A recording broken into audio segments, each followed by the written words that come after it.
Americans are working today than at any time in the history of our country. I mean, these are the facts we have to get out. And, you know, there's this fake narrative that the Democrats talk about, affordability. They just say the word. It doesn't mean anything to anybody. Just say it. Affordability. I inherited the worst inflation in history. There was no affordability. Nobody could afford anything. The prices were massively high. Do you remember when we took over eggs? You did a great job on that, Madam Secretary. Agriculture, Brooke. Eggs were 4 or 5 times higher than they had ever been. They said don't order eggs for Easter at the White House. And we ended up doing it, and we got the egg prices way down, lower than what they were before. But the word affordability is a con job by the Democrats. They say affordable. I watched the other day where some very low IQ congresswoman talked about affordability, affordability, affordability. She had no idea. Their prices were much higher. As an example, energy, gasoline, we're now at about $2.50 a gallon.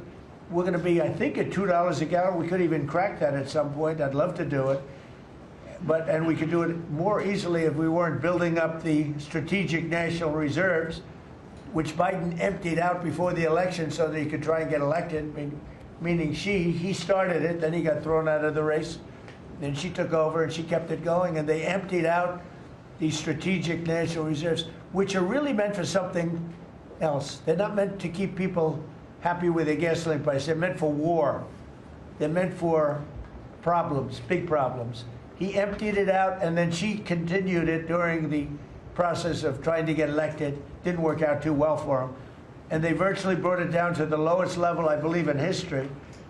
And it didn't have much of an impact because the prices were very high. But our prices now for energy, but for gasoline, are really low. Electricity's coming down. And when that comes down, everything comes down. But the word affordability is a Democrat scam.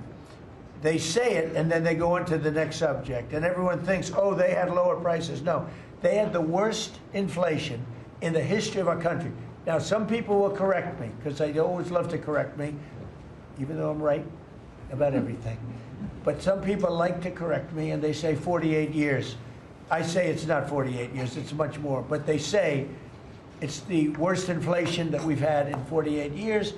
I say ever. But whether it's 48 years or ever, it's pretty bad. We had the worst inflation that we've ever had. Since last January, we've stopped inflation in its tracks. And there is still more to do. There's always more to do, but we have it down to a very good level. It's going to go down a little bit further. You want to have a little tiny bit of inflation. Otherwise, that's not good either. Then you have a thing called deflation. And deflation can be worse than inflation.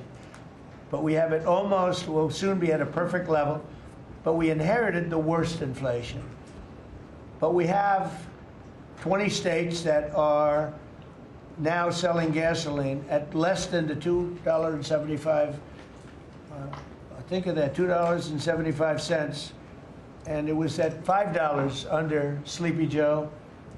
Grocery prices are down with the cost of Thanksgiving turkey this year down 33%. It was lower than 33% lower than under the Biden administration.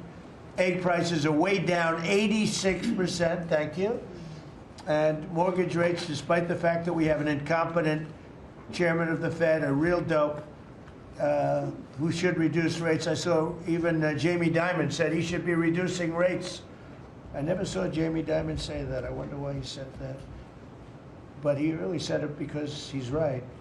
But we have a guy that's just a stubborn ox who probably doesn't like your president, your favorite president. But they're going to be coming down. We'll be announcing somebody probably early next year for the new chairman of the Fed. I talked to Scott about taking the job, but he doesn't want it. You got the greatest job here. Yes, sir. Right? He said, no, I want to stay chairman. I want to stay right where we are, Treasury. And I think we're doing really great, aren't we? We're doing great, sir. It's a great team to be part of. Yeah, no, it's amazing.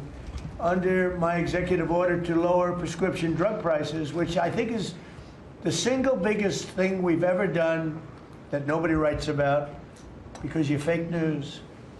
I've made unprecedented deals along with Bobby and Oz and all of the people that work on it. A lot of people that you wouldn't even think work on it, but they do, to slash drug prices by 200%, 300%, 400%, 500%, 600%, 700%, 800%. Nobody's ever heard of it before because I instituted favored nations, and no nation agreed to do it. And then I said to the nations, if you're not going to do it, I'm going to charge you 100% tariff, which is more money than we're talking about. And they said, sir, we'd love to do it. Please, we would be honored to do it. And they agreed that they would go along with the whole thing. Nobody thought you could do it because they felt, number one, you couldn't get the drug companies to do it. So we're paying, as an example, for the, let's call it the fat drug, F-A-T, for fat people.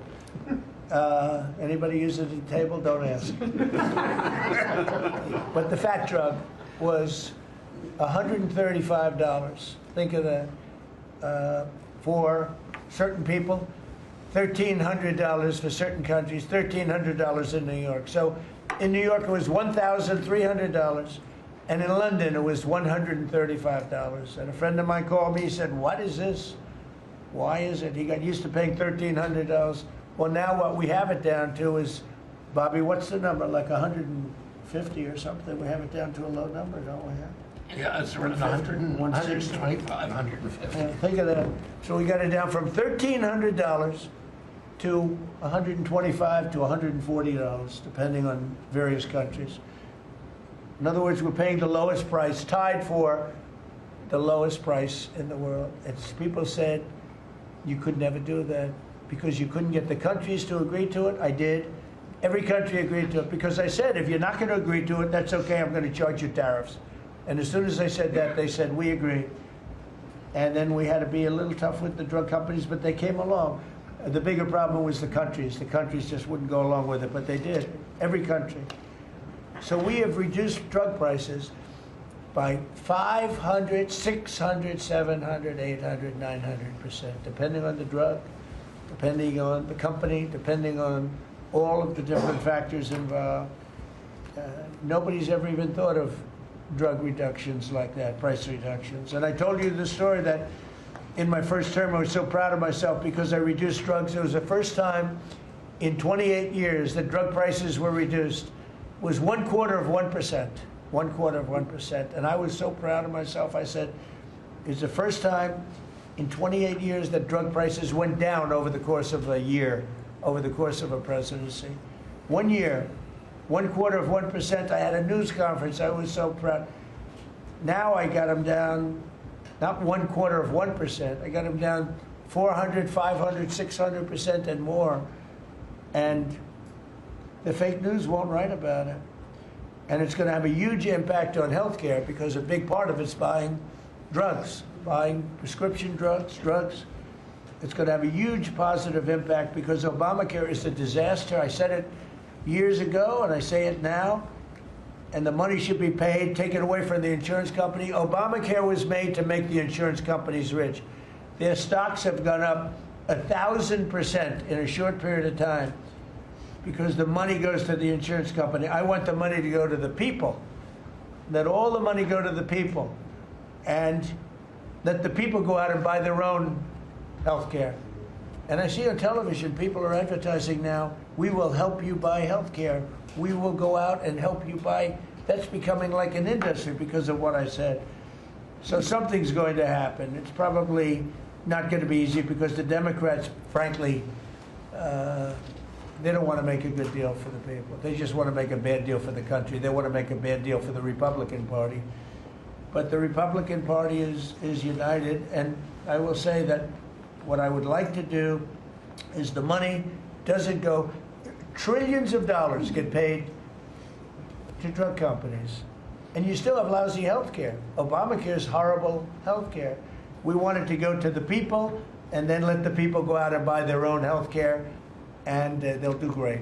They'll do great. So we're negotiating that now with the Democrats. Well, congressional Democrats want the largest tax hike in history. I proudly signed the largest tax cuts in American history with the Great Big Beautiful Bill. The Great Big Beautiful Bill, the biggest piece of legislation ever signed, and that includes the extension of the original Trump tax cuts. But it's the biggest tax cut ever signed, and it includes no tax on tips, no tax on overtime, and no tax on Social Security. Nobody's ever seen anything like it, so think of that. And in addition, you get, if you buy a car, this is great for our car industry because we have a lot of car plants. We're bringing back the automobile business. 60% of it was stolen because we had incompetent presidents or incompetent trade people.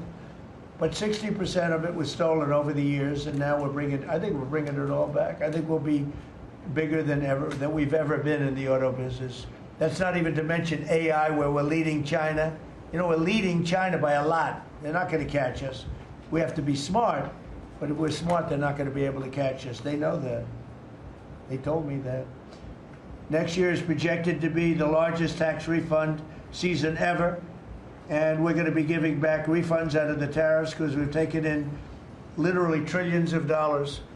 And we're going to be giving a nice dividend to the people, in addition to reducing debt.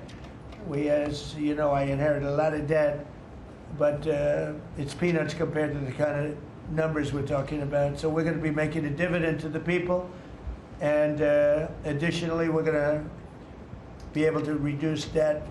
And as time goes by over the next 2, 3, 4 years, those numbers are going to go up. And I believe that at some point in the not too distant future, you won't even have income tax to pay because the money we're taking in is so great, it's so enormous, that you're not going to have income tax to pay. Whether you get rid of it or just keep it around for fun or have it really low, much lower than it is now, but you won't be paying income tax. We've slashed $1 trillion in costly job-killing regulations, saving Americans an estimated $2,100 for a family of 4. The Biden administration was the exact opposite, but times 4. They went up $6,000. We went down $2,100. Think of that. To bring down energy, electricity, and utility prices, I ended the Green New Scam. They call it the Green New Scam, one of the greatest scams in the history of our country. They talked about global warming and all that crap, and what they've done to this country. What they've done by allowing 25 million people into our country, many of whom are criminals, many of whom 11,888 are murderers, and we have to get them out, and we're doing it. We're doing it. I think what the job that our law enforcement groups are doing, Christy, you and Tom and everybody, amazing. What you're doing is amazing. I terminated the insane electric vehicle mandate, and look, some people that make electric cars weren't happy with that. But we have to do that because you have to have a choice, whether it's a gasoline-powered car. And we have so much gasoline. You know, China doesn't have gasoline. We do. And whether it's a hybrid, which really are working really well, the combination of electric and gasoline-driven. But we, everybody was supposed to, by 2030, everybody had to own an electric car under the Biden stupidity. And not everybody wants to do that. I like electric cars. I like all cars. They're all good. They all have reasons. But you want to be able to go and buy what you want. I imposed historic tariffs that are now bringing in so much money that nobody's ever seen anything like it. And countries that were ripping us off, including allies, but they were ripping us off for years. I won't use the names. I won't mention Japan. I refuse to mention South Korea. I will not mention names. But they were ripping us off like nobody's ever been ripped off before, and taking horrible advantage of your country. But now we're making a lot of money. We're making a lot of money because of the tariffs that are pouring in. And it's really national security. Among everything else, it's national security. We've also rapidly turned the worst border crisis in world history. I believe we had the worst border ever in history. I don't care if you had a fourth world country. You know, we allow third world country in. We would allow fourth world war countries in also.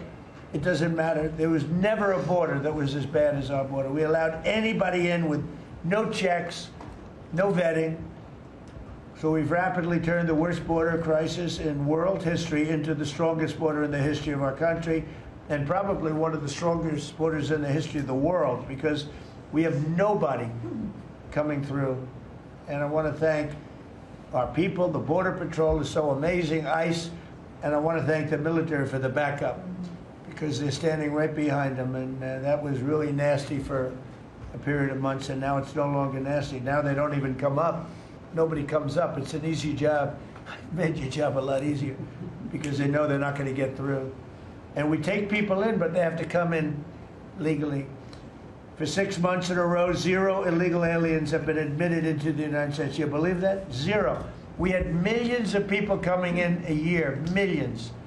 Now we have 0 for 6 months, and these are given by radical left people that do the numbers. I mean, they're not doing me any favor.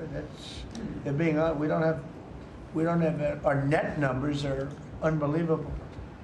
But we had 0 people in the last 6 months. Illegal border crossings along the U.S.-Mexico border have plummeted to the lowest level ever recorded. Ever recorded. And nobody talks about that anymore. You know, it's crazy. They don't talk about it. You'd think they'd say, well, Trump's done a great job at the border. This country is being destroyed by the border. But you always find something new, like, is he in good health? Biden was great, but is Trump in good health? I sit here, I do 4 news conferences a day. I ask questions from very intelligent lunatics, you people. And I give the right answers. There's never a scandal, there's never a problem. I give you answers that solve your little problems.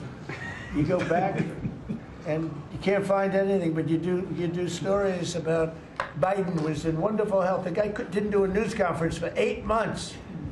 If I go one day, I had one day where I didn't do a news conference, there's something wrong with the president. You people are crazy. I'll let you know when there's something wrong. There will be someday. That's going to happen to all of us. But right now, I think I'm sharper than I was 25 years ago, but who the hell knows? By the way, I took my physical. I got all A's, everything. But they said to me, would you like to take a cognitive test? I said, is it hard? They said, yes. I said, well, I'm a very smart person. Who was the last president to take one? No president has ever agreed to take one. Because when you get into the mid-questions, meaning, 10, question number 10, 11, 12, 28, 30, they get harder and harder. And they said, would you like to do it? I said, well, no reason to do it. Nobody's ever done it. I'll do it maybe, but there's really no reason. They said, sir, the problem is this is Walter Reed Hospital. And that's a military hospital. And that means that things are, sort of open. It's not like private where you have, if you do poorly, we'll have to, probably you'll find out. I said, I won't do poorly. I'm a smart person, not a stupid person. And as the doctor will tell you, I aced it. Right, Susie? I aced. I got every question right. And these are tough questions. These are questions that I would say 99% of the people that I'm talking to right now, meaning the people from the fake news, would not do well in those exams. But I'm the only one that took it. I got every single question right. And then I read in the New York Times, is Trump sharp? Trump is sharp. But they're not sharp. That's why they're going out of business, the New York Times. I hear that they're losing so much money, it's ridiculous. They're a bunch of fakers. But we can never let another thing happen like what happened to us with a fake election, with a rigged election, where a guy like Joe Biden assumes the presidency. Because the man was grossly incompetent. And he was incompetent 30 years ago. But he was really incompetent for those last few years. And our country was put at great danger because of it. So for 6 months in a row, we had 0 people. Illegal border crossings along the U.S.-Mexico border have plummeted to the lowest level ever, ever, ever. Think of that. And the net benefit to our country is enormous, incalculable. America is strong and respected again. On the world stage, we're really respected. In fact, I went to a NATO and they were calling me the president of Europe. We're doing very well. We have a a lot of respect. As you know, we have a problem with a war that our people are trying to settle now with Russia and Ukraine. We are not involved in the war monetarily anymore. Biden gave away $350 billion like it was candy. That's a massive amount of money. And much of it in cash, a lot of it in equipment. I don't give away anything. We sell the equipment to NATO. The European nations pay us for the equipment, 100% price. And then they bring it to Ukraine or whatever they do with it. But we're trying to get that settled. I've settled 8 wars. This would be the 9th. And our people are over in Russia right now to see if we can get it settled. Not an easy situation. Let me tell you what a mess. It's a war that never would have happened if I were president. Not even a chance. And it didn't happen for 4 years.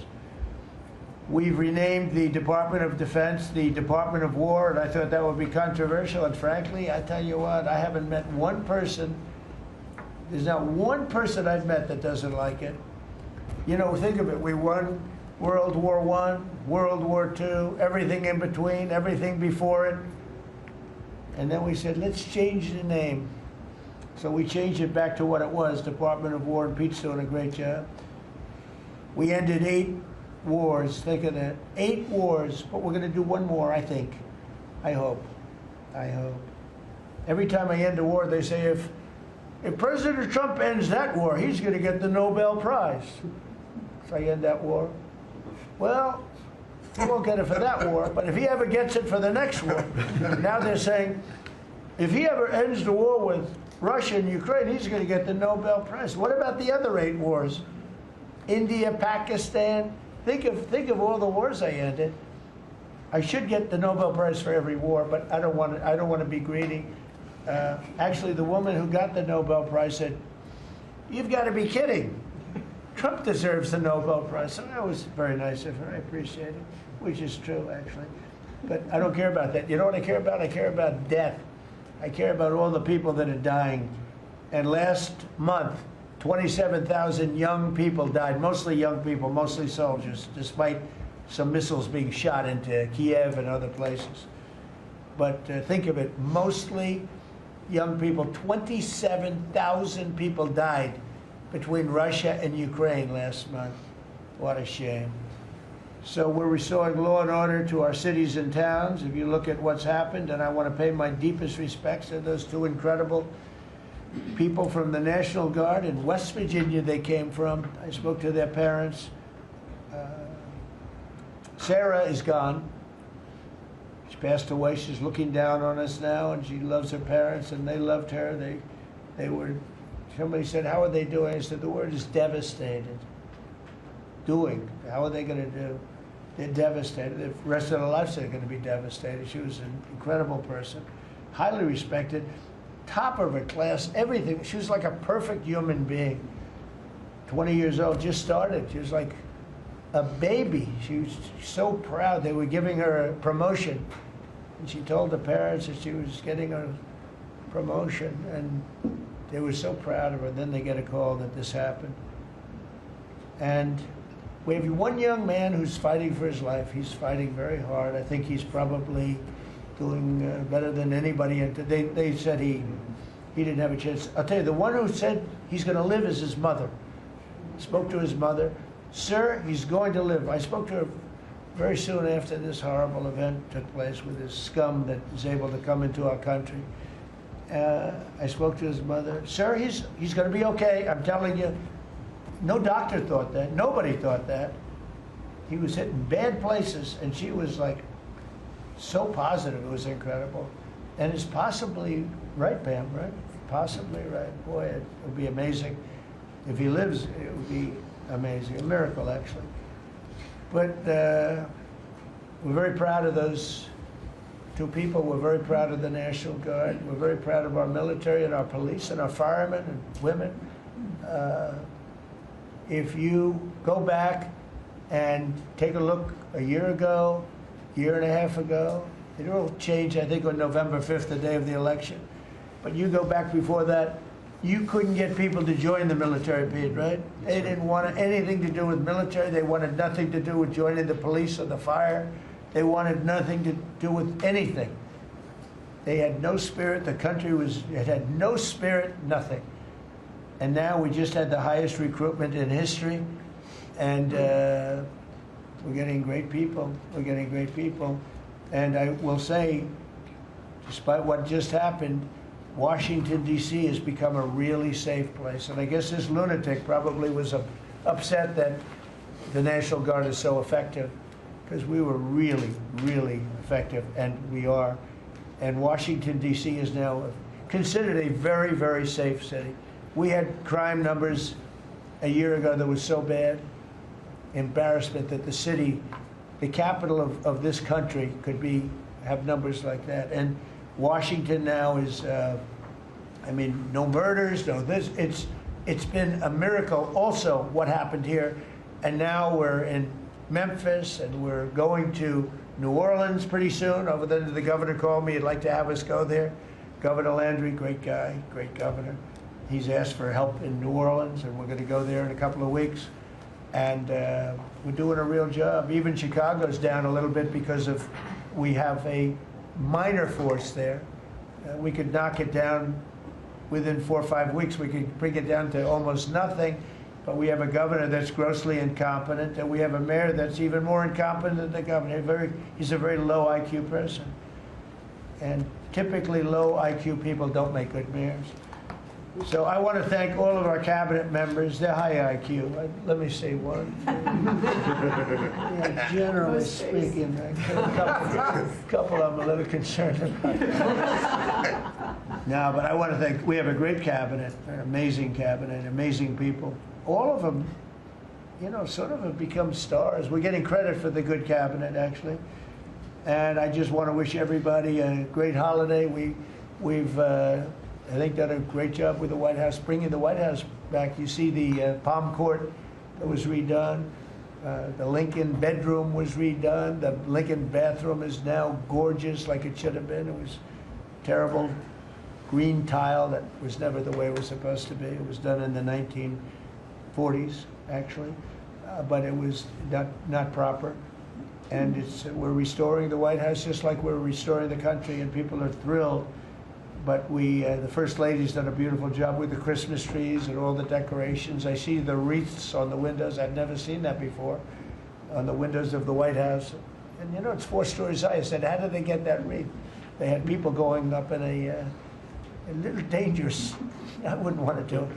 But they put them up, and we have wonderful people working in the White House, and they're really proud to bring the building back. Because this building was a little bit like the country. It was mishandled, it was mistreated. And now it's being given love.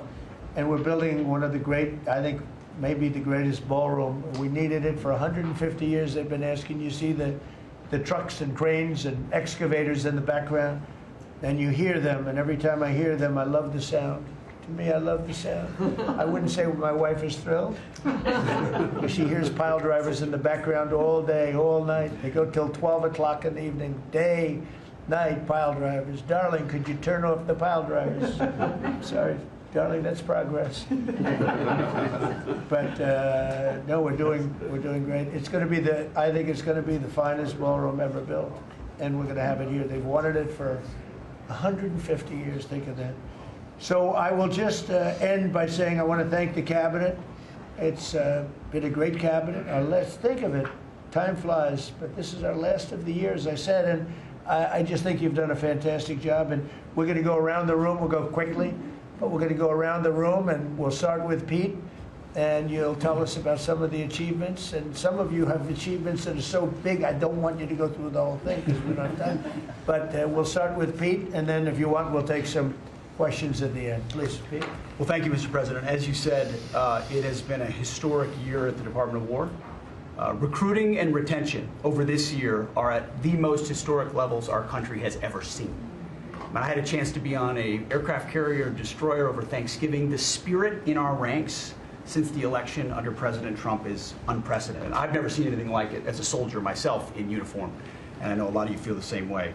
We've ripped out the DEI and the political correctness. It's all merit-based at the department.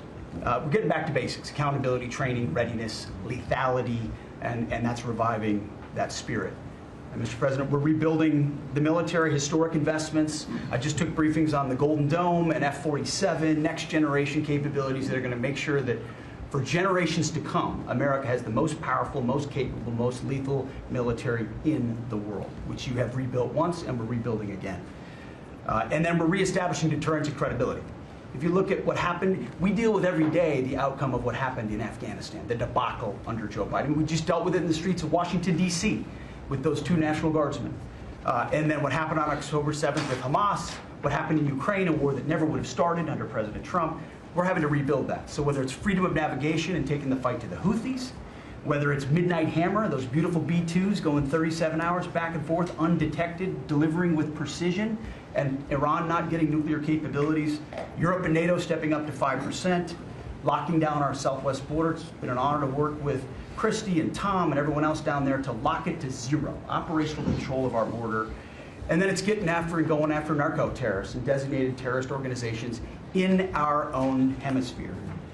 As I've said, and I'll say again, we've only just begun striking narco boats and putting narco-terrorists at the bottom of the ocean because they've been poisoning the American people.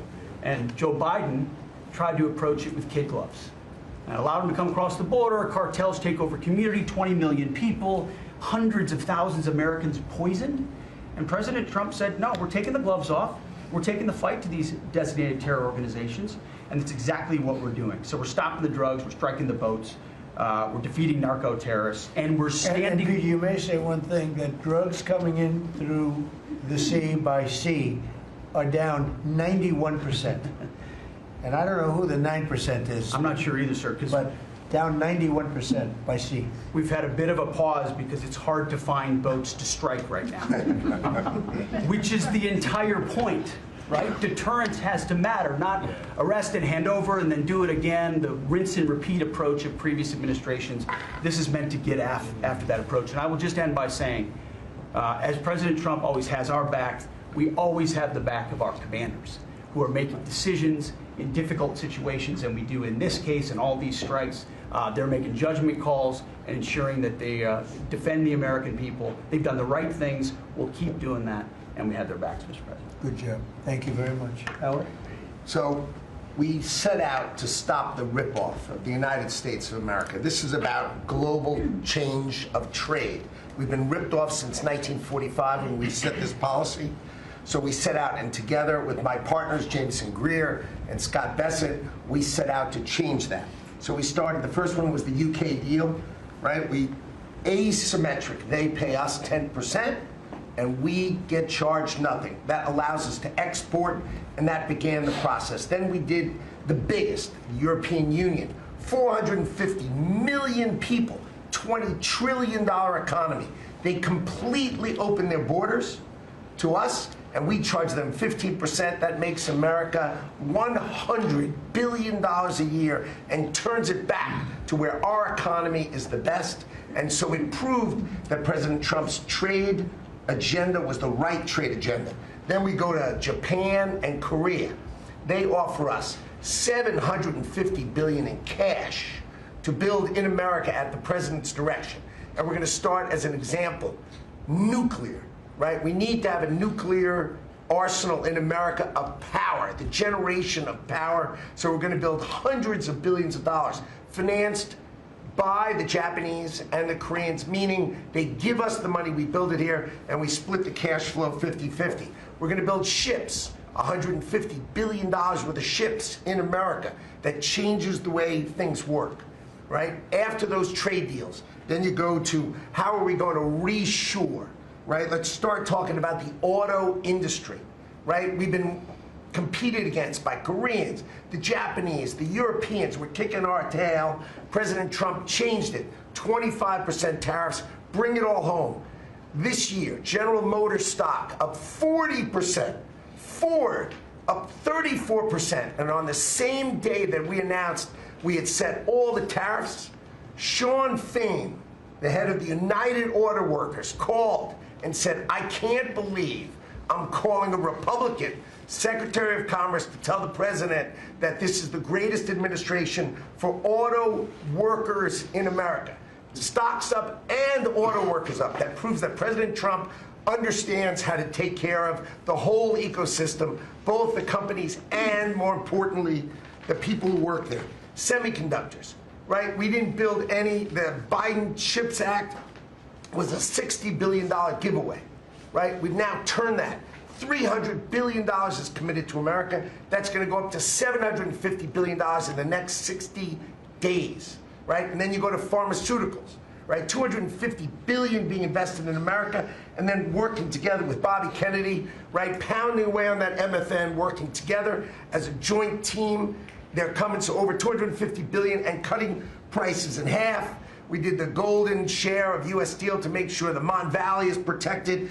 Intel gave us 10% of the company, make tens of billions of dollars, right? And the last thing I will say is a year ago today, I was working on transition with President Trump, right? To build the greatest cabinet ever for the greatest president ever. And I, as I sit here today, I can't be more proud of how you did it, sir. You've created the greatest cabinet. It is a joy to be at this table. You know, one thing we will mention, so they came to see me from Intel, and they had a problem. I said, look, we'll fix your problem, but I think the United States is entitled to 10% of your company.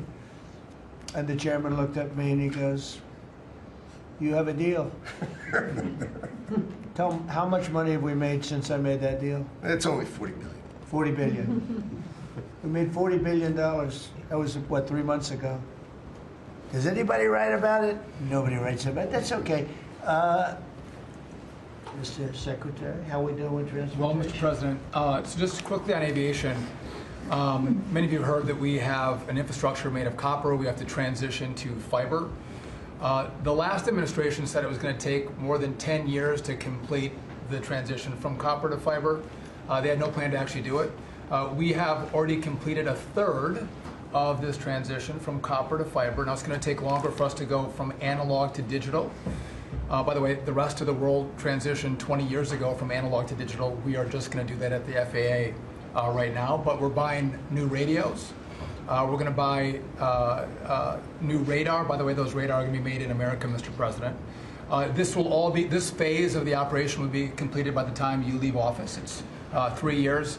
I do need another $20 billion, Congress, to start the second phase, which is really important, and we'll try to get that done also in that 3-year time period, but we need the money, critically important. With regard to commercial driver's license, I think we've covered a lot the crashes that have taken place around the country. And what we found is there have been states that have issued commercial driver's license to foreigners, and they've gone through sham schools, and they're not safe on American roadways. And so, in partnership with Secretary Noem, we have driven those numbers down. We got California, Gavin Newsom, to revoke 17,000 unlawfully issued licenses. We've closed down half of the fake schools that give out these fake licenses, all critically important. Governor Tim Walz of Minnesota gave 33% of these licenses unlawfully.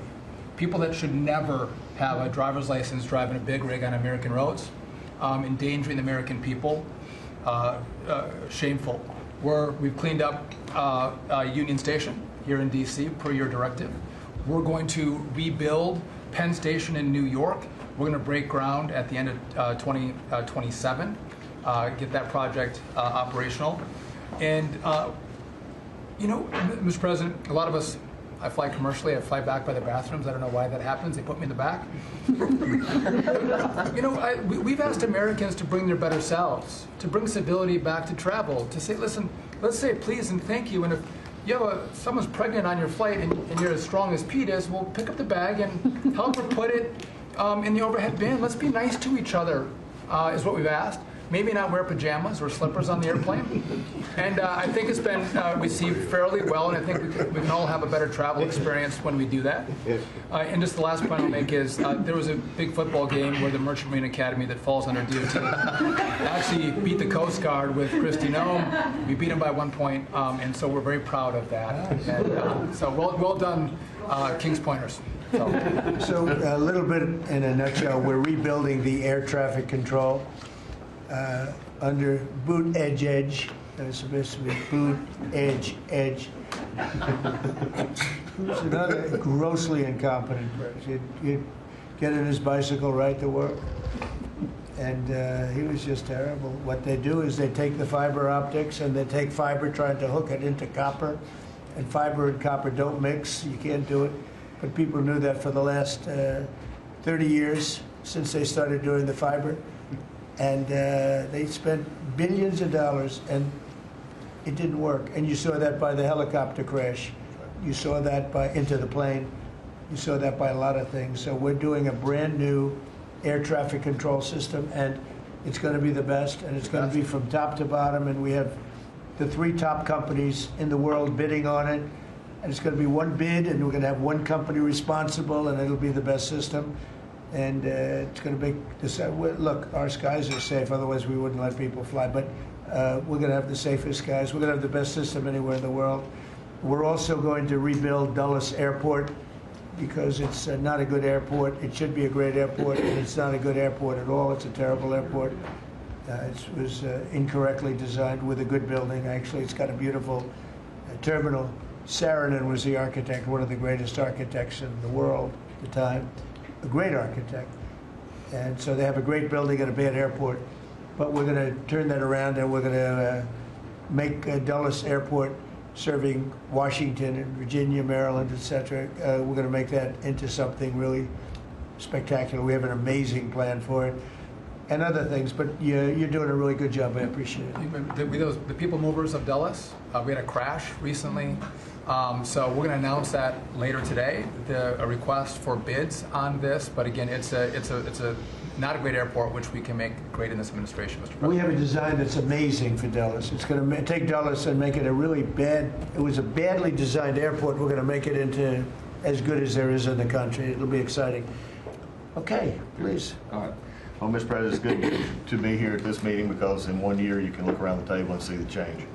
And I think one of the biggest changes is how this cabinet works together. And I want to start there. There's often been said, I found out some things this year that I didn't know, that the Department of what was Defense, now Department of War, and the Veterans Department had never really communicated. Now, we're fraternal twins, in a way. Pete and I are. He lifts better, I'm better looking. But in the looking at this, I mean, he brings them in.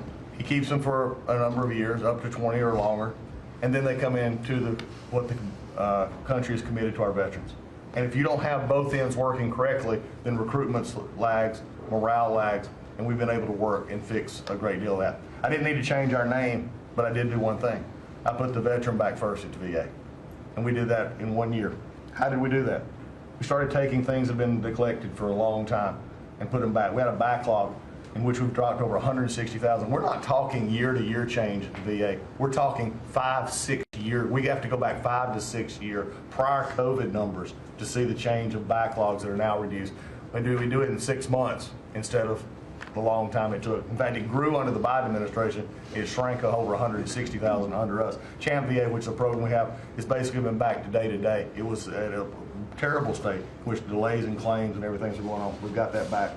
We're doing things like taking a new look. I have one question that I ask when I go to my hospitals, with probably over 170 hospitals, 1,200 clinics, and I ask the people one thing, Mr. President. I said, what are you doing right now that if you were just honest and I wasn't standing here, you say, this is stupid? It's been amazing what we've gotten, and the feedback that we've had. We've been able to change how we do credentialing, how we do privileging, how we do hiring. We're all working through that, and it has all made a difference for our veterans as we go forward. CNP exams for veterans out there listening. If this is the one where disability claims, where they say, well, let me send you to a doctor to make sure. Most of the time we have that already in the record. We're working now to where those could actually be changed, where we just look at the record and not have to send them to the doctor. That's almost a $3 billion savings that we can let, and also not taking what the veterans get. We're also getting ready to announce here pretty soon a reorganization that's going to bring our hospital system organizationally in line with the 21st century. We are the largest healthcare organization. It's about time we acted like it, Mr. President. You gave that leadership, and we're going to do it. And also one thing, community care contracts getting ready to go out. It's one of the largest contracts in the federal government, but it does exactly what you and I have talked about before, making sure that our veterans can get care in the system or in the community, wherever they want it. We're getting ready for that. Now, I have one thing for all the press who really enjoyed the first of the year, saying, oh, you know, they're going to cut all these jobs, 80,000 this, 80,000 that at the VA. Mr. President, every success that I just gave you came after the fact, or pretty much after the fact, that we had 30,000 take early retirement. Early retirement, no risk, although you reported it as loss and risk, you can't help yourself. 30,000 took the retirement. Every bit of the success that I just told you about came with a reduced workforce. There was a motivated workforce that said, how can we take care of veterans? That's what this cabinet does. That's what we're doing for you, Mr. President. And you've got the highest approval rating we've ever had at the VA, so that tells you something. You're doing a great job. Thank you very much. Jameson, please. Well, there's been some activity on trade this year. For about 75 years, we had a system, global trading system, that was premised on the United States having totally open borders, right? Not just on immigration, but on goods and services, and everyone else generally kept higher tariffs, higher non-tariff barriers, et cetera. Obviously, the outcome was we had a huge trade deficit. You took it head on. You gave all of us who work on the file a lot of leverage. So we spent the past 10 months or whatever we've been doing now just going around the world and flipping the script. So now we're in a situation where we've protected our industries, we have the tariffs, and the other countries have decided to take their tariffs down and non-tariff barriers. And we've done it in a very constructive way. We've achieved agreements on reciprocal trade, which are a new kind of trade agreement that's really focused on making sure we have balanced trade, we have reciprocal trade, that we're treating each other fairly. And it's been embraced by the international community. And it's going to be exciting to see what it's like 5 years, 10 years from now, because you've changed it. And that's how it's going to be now. And I think you should be commended for it, and we look forward to seeing what comes in the next few years. Thank you very much. You're doing great. He's doing a great job. Thank you very much. Please. Thank you, Mr. President. Last time I was here, I said that the amount of dereg that we had for regulatory was 30-1. Since then, it's up to 48-1. Your goal had been 10-1, which was in excess of 6-1 in the first term. It's actually much higher than that, but I made my team redo the threshold a little bit because it sounded so unbelievable. But the amount of work that's being done with this entire team is astronomical. And another detail in that is that when we propose a rule, some of the biggest ones that you care the most about don't go into that count until they are finalized. So next year's we should be even more eye-popping. One of those to talk about is the federal acquisitions regulations, which you gave us a charge 6 months ago to dramatically reduce. In 6 months, we've lowered it by 25%, 500 pages, 2,700 mandates, which is a third of the mandates. That's going to lead to savings, competition, and speed. So probably $40 billion for the agencies and savings over the course of 10 years. When we get up and running, it'll be north of between $200 and $400 billion. Competition, about 45% of government bids only have one bidder. So you got no competition in that situation. That will now change, and then we're just getting faster, months, and hopefully we turn it into years, which means you all around this table can buy things that you need quickly, and that you have better vendors to come, many of them small businesses who want to participate in the federal procurement process. So making all sorts of improvements on that front is very exciting. Thank you, Mr. President. Great on the regulations. We're cutting them at levels never seen before. And I have the record from the first 4 years, but we're blowing that record away, so it's been really great. Good. Scott? Yes, sir, Mr. President. Great to be with everyone. And, when you were giving your report, which was fantastic, and I listened to the report of all my colleagues here and those that will come, it reminds me when I played in the NFL, we had this thing called game film. You know all about film. And we had a saying that said, the film don't lie. The film tells a real story. And I hope that the American people, when they watch the film that's going on now in this time in our history, that they will see that America is greater today than it ever has been. And so I thank you for that. And thank you for giving us good stories that we can tell for the American people. Scott, we're saving our country. Yes, sir. Okay, and I don't want to be braggadocious. We're saving our country. Our country was going down and would never have been able to come back. We're saving all of us, but we're saving our country. All right, go ahead, please. Yes, sir. So at Housing and Urban Development, in keeping with your executive order, sir, in making America's streets safe and beautiful again, we've been very intentional about making public housing in our country safe. And I want people to know, our colleagues know this, but people in America know that we actually care about people that live in public housing around our country. A lot of public housing is wrought with crime, sex trafficking, drug trafficking, illicit drugs, illegal aliens living in public housing, but we've put them on notice to let you know that it's not lost on us. We care about the people, we're paying attention to it, and we're gonna root out crime in public housing. We've been very focused on working with the Memphis Safe Task Force, the DC Safe and Beautiful Task Force, working with Pam and Christy and others, and law enforcement. Our law enforcement is tremendous. Every single night they go out and they go to public housing to make sure that our people are safe, mothers and children are safe. And so at HUD, you know, it's a different day. We're running new plays. The film was real bad when I came in, I'm gonna be honest. But we are giving the people that live in public housing the assurance that they will be safe. And we also announced a new crime hotline, sir, that people that live in public housing, if they see criminal activity, if they see illegals living there, if they see drug trafficking, if you see it, if you hear it, report it. Don't be afraid. And so work with our Office of Inspector General. We've set up this crime hotline, and also working with Christy and Department of Homeland Security, making sure that everyone that lives inside of public housing is accounted for and that they are American people. And so I say that and I emphasize that to know that we prioritize American people and American people only. Lastly, sir, in Atlantic City, we took over the Atlantic City public housing because the living conditions were deplorable. And they have people that have been living there for 3 generations, and they were being treated very bad. And so I took it so that we can now give people a safe place to stay. And working with the First Lady in the Foster Youth Initiative has been a great joy for me and our team. So thank you for doing that executive order to make sure that our foster youth have a safe landing pad and have financial literacy as they age out of the foster youth system. And sir, you talked about affordability.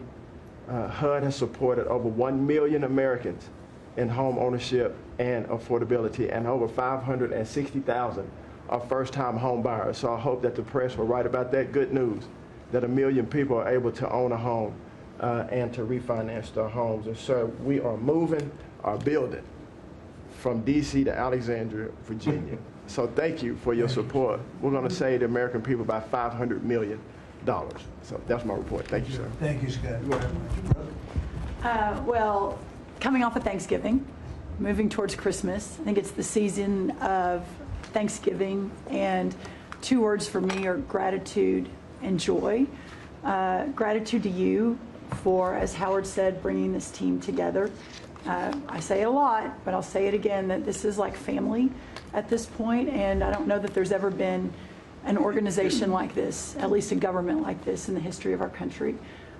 These jobs are hard, but the joy every day in getting to fight for America and save the country is the privilege of all of our lifetimes, I believe. So thank you for that. At U.S. Department of Agriculture, the People's Department, Abraham Lincoln launched this department in 1862. But under your leadership, we have finally, again, put farmers and ranchers and rural America first. In the last year, it's no longer DEI, climate change, sending out money based on the color of a farmer's skin. It's now about literally putting farmers back at the center of it. And under the last administration, we talked a lot about affordability. We'll continue to talk about that. But under the Biden administration and the destruction of our economy and the cost of inflation, interest rates for farmers and ranchers went up 73%. Labor went up 47%. Fertilizer went up 36%. Fuel went up 28%. So when you think about the extreme economic strain that a lot of our farmers are under in our farm economy, these are massive, massive numbers that will take some time to get out from under. But we've already seen the beginnings of the movement toward more affordable food, housing, fuel, et cetera, and that will only continue to trend as we work to solve those issues. My partners in trade, of course, they do the work, but I'm constantly talking to them about selling more soybeans, selling more corn, getting more of our products out. But when we really think about how to solve for this idea that for so long our farmers, many of them have been farming for government checks instead of moving their product around the world, these trade deals change that forever. And it isn't one trade deal or two trade deals, it's dozens of trade deals. And so talking about rural prosperity and bringing the golden age back to rural America, which has been lost for too long. And we're going to focus on that next year, hopefully with our Vice President, many of our cabinet members. But the opportunity to do that under these new trade deals is unprecedented. And so just putting farmers first, our ranchers first, Mr. President, is such a huge priority and an accomplishment of the last year. The second quick thing is lawfare, and I know you know this better than anyone in the country. When a government politicizes and weaponizes their power to go after average, everyday Americans, well, from you, the top of the heap as president, but all the way down to the ranchers in South Dakota, the Maud family, who were facing jail time over a fence line dispute that had been in their family for 130 years. We fixed that. The Henry family in New Jersey, who were facing their farm being taken away for eminent domain to give to affordable housing, we fixed that. So being able to completely change the trajectory of private property rights, but especially as it has to do with our farmers and ranchers and our rural communities, changes everything for our country. And then the third thing, we have so much great things to talk about at USDA, but the third thing, which became very much a part of the national conversation during the Democrat shutdown, was SNAP reform, food stamp reform.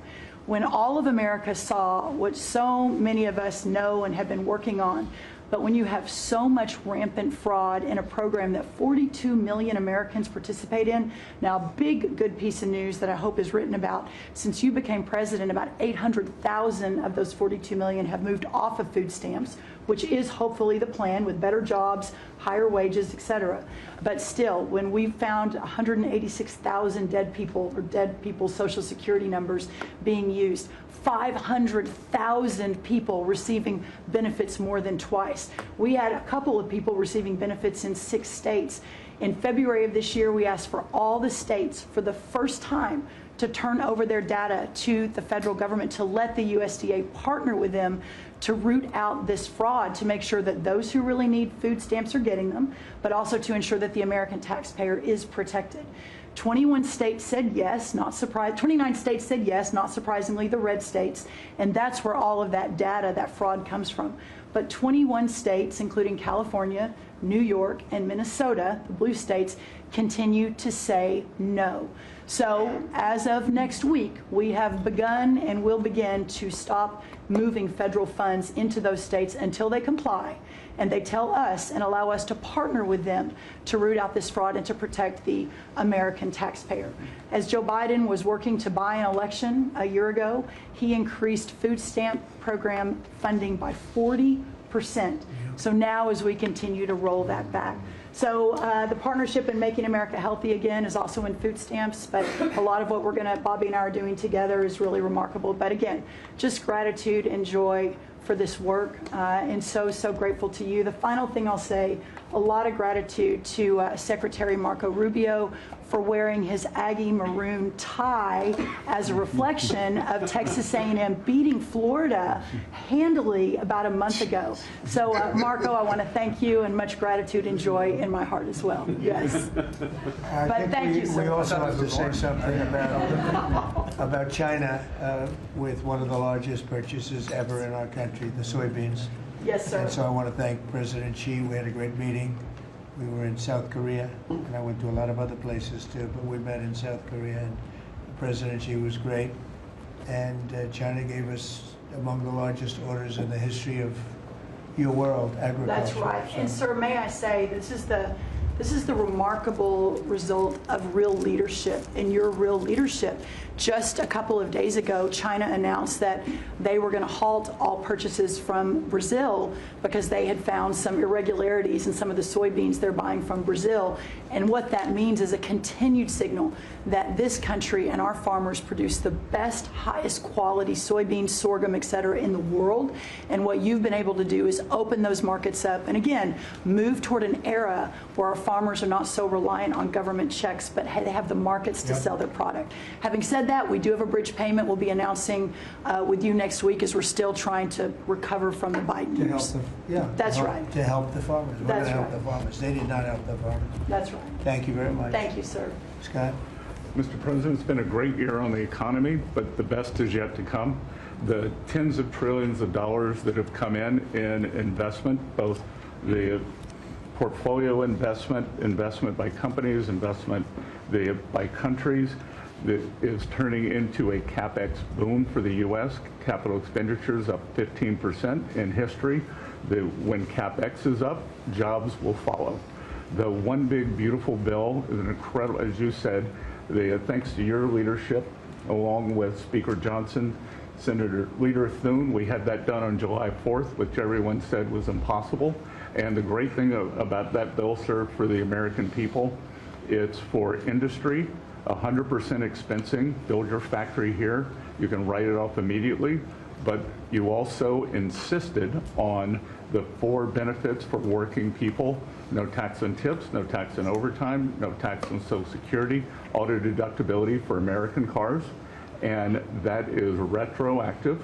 So as a result, in 2026, we are going to see very substantial tax refunds in the first quarter. So the best way to address the affordability crisis is to give Americans more money in their pockets, which is what this bill has done. We're going to see real wage increases. I think next year is going to be a fantastic year. Taxes, deregulation, energy certainty. That's why everyone with your leadership is coming to America. Bond market had its best year since 2020. Everyone said couldn't be done. So we're going to have growth. We've had 2 4% quarters before the Schumer shutdown. We're going to go back to that. So not only are we going to have great growth, but it's going to be low inflationary growth. And stock market obviously is following, but next year is going to be the year for Main Street as all this kicks in. And you came in, immigration, I called it the 3 I's: immigration, interest rates, and inflation, that were killing the American people. Close the border, the promise kept. Interest rates are down, and 10-year bond, again, best year since 2020, and inflation led by energy prices is going to roll next year. I think it's going to be a fantastic year. We can look back, be very proud of this year, but I think 2026 is going to be great for the American people, thanks to you. It's going to be great. Thank you very much. Mr. Vice President. Thank you, Mr. President. It's an honor to serve with this great team that you've assembled. And I just want to pick up on something you said, Mr. President, because you hit the nail on the head, that it is absurd that Democrats talk about an affordability crisis that they created and the people around this table work every single day to address. You'll hear a lot of statistics today. You hear a lot of statistics in our political conversation. I think the most important statistic for the American people is that under the Biden administration, the average American family lost over $3,000 of household income.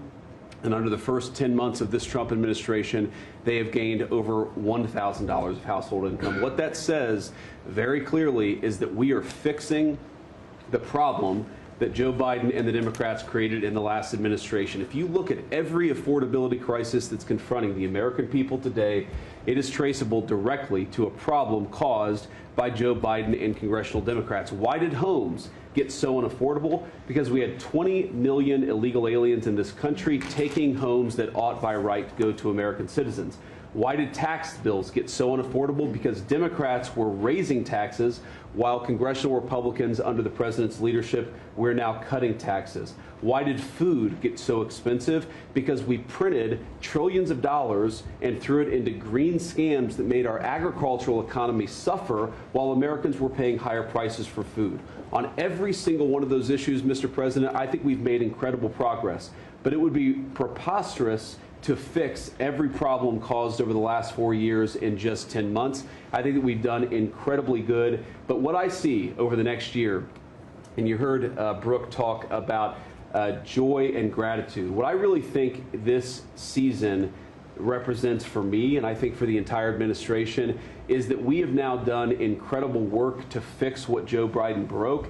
And I think that next year in American growth and American prosperity could be the best year that we've had in the United States of America. It's going to happen because we're all working hard. It's going to happen because we have the greatest country in the world. But I think for congressional Democrats in particular, if they want to talk about affordability, they ought to look in the mirror. We are fixing what they're broken. We're proud to do it. It's the job that we were elected to do. But I think 2026 is going to be the year where this economy really takes off. Thank you very much. Thank you, sir. Great. President Trump, thank you for talking about Sarah. Heartbreaks for her family. And Andy is doing well. His parents, Melody and Jason, wanted me to tell you, and I was with them yesterday in the hospital. He's a miracle. I was there when the surgeons came in, and they wanted you to know this. He's a miracle, and if everyone in this country can continue to pray for that family. He's got a long road ahead of him, but he is a miracle. And of course, our DC initiative is led by our amazing, and the monster will be held accountable who did this. Our marshals, of course, are leading the DC Safe effort. We have made over 7,000 arrests at your direction. DC is safe again. Working with everyone around this table, Pete and everyone. Scott and I were in Memphis together last week, and everyone, and Bobby, your HHS, doctors and medics are on the ground to help people in Memphis and DC. In Memphis, we've made over 3,500 arrests so far, and Homeland Security, Christy, you've been instrumental in this. But it's everyone working together as a team. We even have Treasury agents out there. It's unbelievable, on the ground in DC and Memphis. Of course, law enforcement first, FBI, Kash Patel has led the FBI. We have a 100% increase in the arrest of violent criminals, thanks to your leadership. DEA, led by Terry Cole, over 45 million fentanyl pills, 4,200 kilos fentanyl powder. That is the equivalent of 347 million potential lethal doses. That's unbelievable that you've taken off the streets of our country. And the weight of all the drugs combined taken off by DEA is the weight of 17 full semi-trucks of the drugs just since you've been in office. The drugs that had flowed into this country under the previous administration. ATF, led by Rob Sakata, has seized more than 31,000 illegal guns. 31,000. Unbelievable at your leadership. 19,000 of those were from trafficking cases. We've been sued on the legal front now. We have been sued 575 times. 575 times. More than every administration going back to Reagan combined. Most recently, yesterday, I was sued by an immigration judge who we fired. One of the reasons, she said she was a woman. Last I checked, I was a woman as well. 24 Supreme Court wins, President Trump, 92% success rate. We told you it would take a while to get to the Supreme Court. We're doing it at record speed, led by John Sauer, of course, Sarah and Hosh, all working together. Immigration, we're winning. Nationwide injunctions, ending DEI funding, working to secure that our federal workforce is aligned with your America First agenda.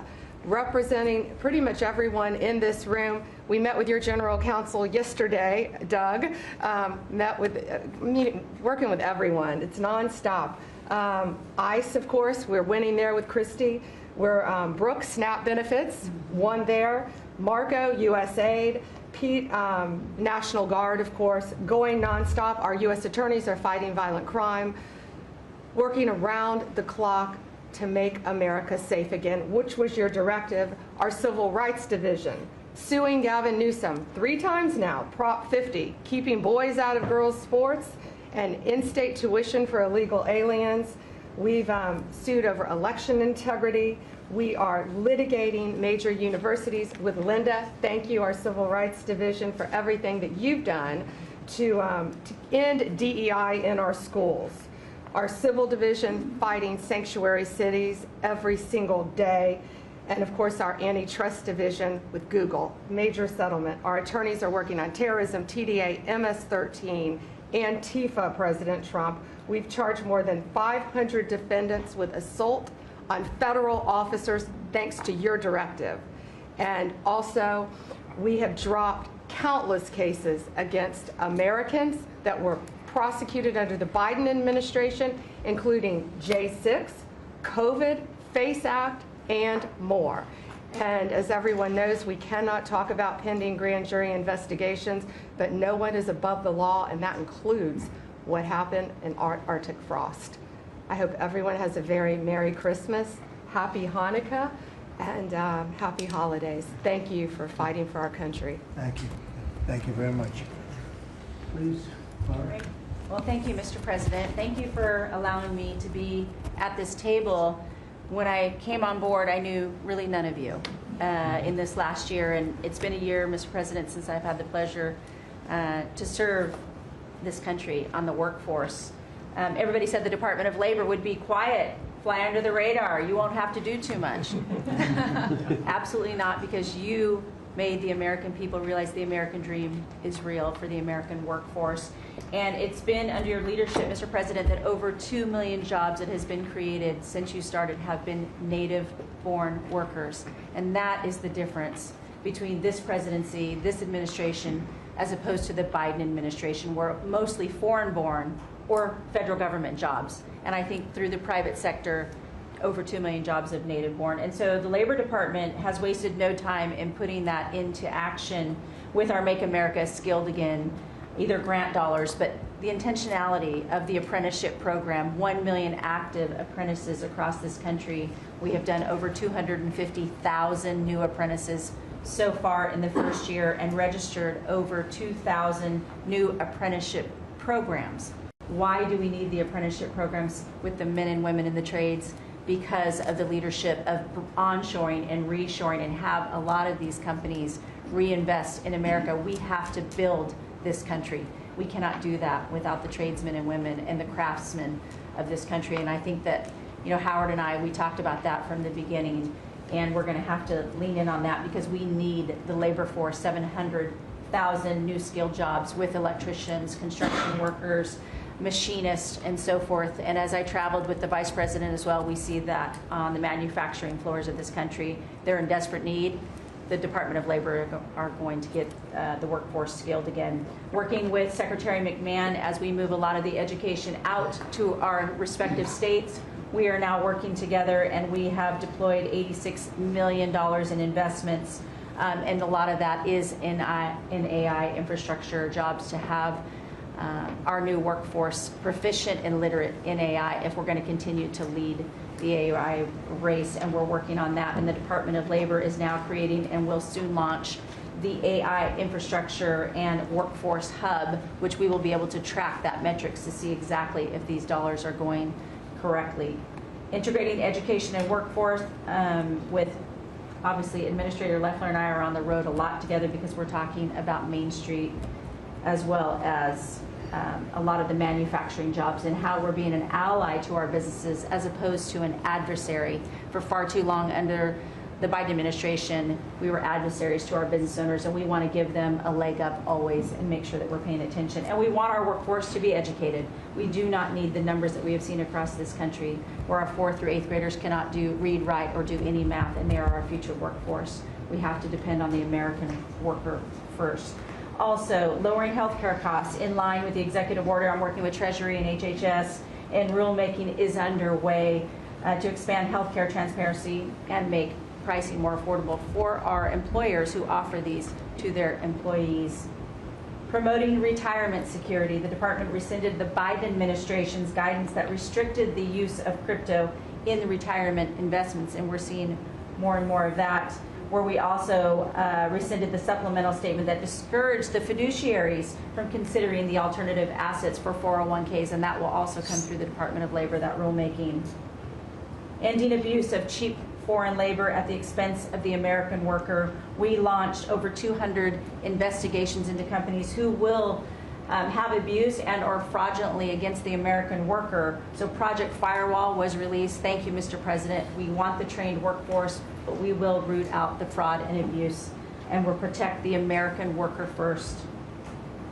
And slashing the job-killing regulations. The department has rescinded discriminatory DEI practices, and I will tell you, reducing compliance costs for businesses as it was for DEI has saved American businesses nearly $1 billion this year by just getting rid of DEI for that compliance cost that they've had to do. So, Mr. President, continuing to skill the American worker, the American workforce is going to be my mission. We have to do it faster. We have to do it quicker. We have to build so that the American people can realize that American dream that you have laid out so eloquently. And it's an honor to serve under this administration and to talk to the American workers who believe in the American dream again, the pride on their face the pride of the American worker, the skilled men and women who build with their hands. It's an honor. So thank you, and Merry Christmas. Very good job. Thank you very Thank you. much. Chris?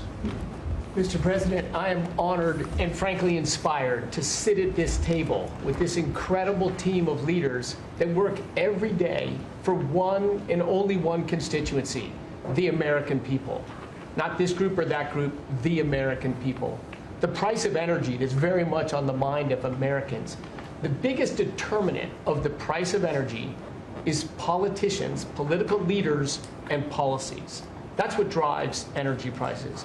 Under your leadership, what we've seen in the United States is just a steady drop in the price of gasoline, a huge consumer cost for Americans. As you mentioned early on, well below $3 a gallon right now and trending downwards. There are a number of stations in the heartland of America with $1.99 signs flying today. That's simply impossible without the leadership and changes you've brought. Now, of course, you can go to California, where the average price of gasoline is between $4.50 and $5 a gallon today in California. That's just bad political leaders there and bad policies in California. And taxes. And taxes. Taxes they charge on gasoline are just insane. Terrible. And electricity prices is a very parallel story, but it's a bigger moving ship, so the changes are a little bit slower. But Americans are outraged at a roughly 30% rise in the average price of electricity across this country. But everything we are doing together is going to reverse that. Not just stop the rises, but start a downward trajectory in electricity prices. And I can say that with confidence, not because we think these policies will work. We know these policies will work, and I'll get to that in a second. We're going to stop closing power plants. We've already done that, of course. Stop closing the coal power plants and natural gas plants that were shut down. We've got over 30 gigawatts of generators just sitting there today, not allowed to run. Well, of course, we're fixing that immediately. We're going to bring on from our existing grid tens of gigawatts more capacity that'll drive down the cost of electricity. But if we look at the last 5 years to see what works and what doesn't work, the most Trump-aligned policies in the electricity sector were by, no surprise, one of your cabinet members, Secretary Burgum, for 8 years governor of North Dakota. Over the last 5 years, production and demand for electricity in North Dakota grew 35%. Think what data center boom's going to do. And what happened? Electricity prices went down. Didn't rise slowly. They actually went down those 5 years. That's the answer. Trump-aligned energy policies increased demand for electricity. Nebraska and Texas, more Trump-aligned states, had significant growth in demand for electricity. They had electricity price rises, but well below the price of inflation. Unfortunately, Biden brought all of us a lot of inflation. If you look at the other end of the spectrum, California, New York, Massachusetts, Connecticut, Maryland, I could go on. What happened in those states? Policies and politicians that force the building of unreliable electricity generation, which requires new infrastructure and transmission lines. And what happened? Today they produce less electricity than they did 5 years ago. A lot of spending money and less electricity. What does that mean? Of course, much faster rises in the price of electricity. Blue states have had 1.5 times faster rise in electricity prices than red states. Red states alone, less than inflation. We need to bring those policies. You are bringing those policies to the national level. We hope the blue states will come along with us, but your policies are going to start the decline of electricity prices nationwide under your leadership by just bringing back common sense. So thank you for allowing me to be part of this team. For people here who are focused on winning, special thanks to Howard and Scotty who were there with me to see the Denver Broncos win on Monday night. Now we want nationwide wins on energy for 3 more years. And we're doing more energy production than we've ever done by far right now. Records across the board that'll continue to be reset every year you're in office. Thank you very much. Well, Mr. President, thank you for giving me a very interesting job. Some days it's a little controversial too, but it's been an honor to work for you. You are a great American. The fights that you pick are the right fights, and they're always on behalf of this country. So I appreciate the chance to do this job heading up this department. If you think about what Joe Biden did with the Department of Homeland Security. He used this department to invade the country with terrorists. He opened up the borders, let anybody come in that wanted to. He put them on airplanes. He let them through our airports. If they could figure out a way to get to our shores and in our country, he just opened the door and invited them in. So it's our job to get them out. And I want to thank you for this team, because I look around the table and I think every single person here has helped me do my job over the last year. They've supported us at the border and given us resources. Marco negotiates all the travel documents and relationships with other countries to take their people home. 2 million people have gone home already. The people that were here illegally, you've removed from our country and sent home. And we're going to send more home for the holidays too, and make sure that they get to be with their families in their countries. Yes. Mostly the bad ones. That's right. Focus is the bad ones. That's right. And there are a lot of them. They're terrible, horrible people. And Pam makes sure she's fighting for us in court so that we can get up every day and be bold. We're going to hire our 10,000th ICE officer. Will be on the job within 10 days. So we have hired 10,000. We've had hundreds of thousands of applications. We've got within the department, TSA went through this government shutdown without any delays. They all showed up for their shifts and worked hard doing security.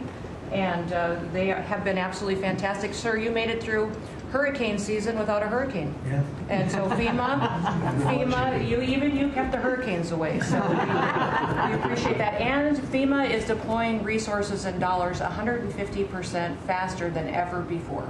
So if somebody does have something bad that happens to them, you are immediately there helping them and telling them they have the resources to get back up on their feet. So we have built and deployed hundreds of miles of border already. You have cut the fentanyl flow over the southern border by over 56%. You've saved hundreds of millions of lives with the cocaine you've blown up in the Caribbean. And you told me to look into Minnesota and their fraud on visas and their programs. 50% of them are fraudulent, which means that wacko Governor Walz either is an idiot or he did it on purpose. And I think he's bold, sir. He brought people in there illegally that never should have been in this country, said they were somebody that they're not. They said they were married to somebody who was their brother or somebody else. Fraudulent visa applications, signed up for government programs, took hundreds of billions of dollars from the taxpayers, and we're going to remove them and we're going to get our money back. And we're going to, this next year, make sure that we only put people in leadership positions in this country that love this country and have its back. So thank you for letting us get up every day and have a purpose. We Thank you appreciate very it. much. Thanks, Chrissy. Appreciate it. Mr. President, you're exactly right. We are saving this country. We're doing it one Main Street at a time, and we're doing it at record speed and at record levels. Under your leadership, small business optimism, according to the U.S. Chamber Index for small businesses, has reached an all-time high in the history of that index. So on Main Street, the economy is coming back thanks to your leadership, thanks to getting Biden inflation under control. Small businesses' number one concern right now is finding skilled labor, and that's why Secretary Chavez DeRemer and I have entered into an MOU to speed that workforce to small businesses that under this administration are now at record levels. 36 million small businesses have now taken on board, for the first time in the SBA's history, $100 billion. That's $45 billion in small business lending at 85,000 small businesses, most of that under your term, and $52 billion out to small business investment companies. So we are running this agency like the best run bank in the country. We are growing small businesses across Main Street, and we're deregulating to the tune of $100 billion, working with all my fellow cabinet members. And thank you for putting together the best cabinet in history. Iron sharpens iron, and thank you for bringing such a strong leadership group together. And then finally, I've walked factory floors from Alaska to Maine, and the workers, the small businesses, most manufacturers in this country are small businesses, 600,000 of them. They are so grateful to your fair trade, low inflation, deregulation agenda that is creating national security and economic security in this country like never before. So I want to also finally thank you for bringing faith back to the White House, to this administration. I want to thank Brooke for hosting the Cabinet Bible Study and invite everyone tomorrow to Bible study and making this country something that we can be so proud of under your leadership. And I am so blessed and honored to be part of this team. So thank you, Mr. President. Thank you very much. Thank you, Mr. President, for your leadership. I am truly grateful to be a member of your team here at this table to help support you in delivering on the promises that you made to the American people. You came in with a very clear mandate of taking on the rampant weaponization, politicization of the intelligence community and federal law enforcement, experiencing yourself, the deep state abusing their power as they have against you, your family, and so many of the American people.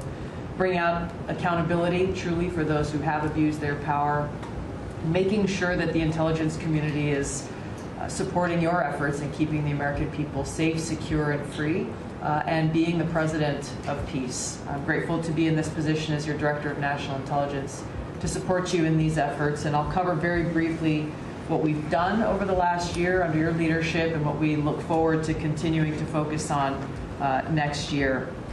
First of all, under your leadership, again, we've taken on a historic effort for transparency, declassification, and exposing these abuses of power by these deep state actors. We've declassified over 500,000 documents, many of which had never been seen before by the American people, put them online to bring about this level of transparency. We formed a weaponization working group, again, to be able to go after a lot of these abuses of power that have never seen the light of day, to support the accountability that under Pam Bondi's leadership in the Department of Justice is coming about. Secondly, bring about reforms to the intelligence community to make sure that we have the most effective and efficient and focused workforce that's really working on bringing about the priorities you have laid out in ensuring our country's security. And lastly, Mr. President, working with many of our partners here around the table, is going after these domestic threats. We have threats coming from both Islamist ideology as well as Islamist terrorists, foreign terrorist organizations, and those who seek to do harm to the American people, many of whom were let in across our borders under the previous administration. We are focused on these tasks and this imperative for the American people, and just appreciate your leadership, Mr. President, and empowering us to be able to conduct this service. Merry Christmas. Thank you very much. Merry Christmas. That's right. Merry Christmas. Let's say it loud and clear. Lee? Mr. President, your team at the Trump EPA has been crushing it all year to fix the big mess that we inherited and deliver amazing results for the American people. I've had the opportunity to visit all 50 states since confirmation earlier this year, and to hear from real people where they meet, where they live, and to bring their great ideas and their asks back to us to be able to deliver for them. At the Trump EPA, we have proven that you can both protect the environment and grow the economy. On the environmental front, since you were sworn in earlier this year, we have averaged a big environmental accomplishment every single day. On the 100th day, the 200th day, the 300th day of your presidency, each time we released a list of our top 100 environmental accomplishments. That has included a historic LA wildfire cleanup that you ordered us to complete in record time, which we did, and the Army Corps, under the leadership of our great Secretary of War, did their part as well. The federal government completely did all of the work needed to allow these residents and businesses to be able to rebuild, but poor leadership at the local and state level, unfortunately, is still resulting in these property owners unable to rebuild, and it's wrong. We also were able to reach an agreement with Mexico to be able to implement a plan to permanently end a decades-old raw sewage crisis on the southern border with Mexico. And Secretary Rubio and his team, Chris Landau, Ambassador Johnson, they've been amazing to get that done. On the deregulatory front, we have proudly launched a massive blitz that amounts to the largest deregulatory effort by any agency in the history of the United States. To put some perspective on it, in 1 year, at one agency, we will do more deregulation than entire presidencies have done across all agencies. It's incredible. You could go back across 4-year terms to 8-year terms. You've never seen this much deregulation. One agency, 1 year. In fact, when finalized, the proposed rescission of the 2009 Obama EPA endangerment finding amounts to the largest deregulatory action in the history of the United States of America. From fixing the agency's definition of waters of the United States, which is important for our farmers, our ranchers, and other landowners, to the effort to end electric vehicle mandates and promote consumer choice, eliminating regulations designed to eliminate entire sectors of our energy economy. We're thinking big and we're delivering big.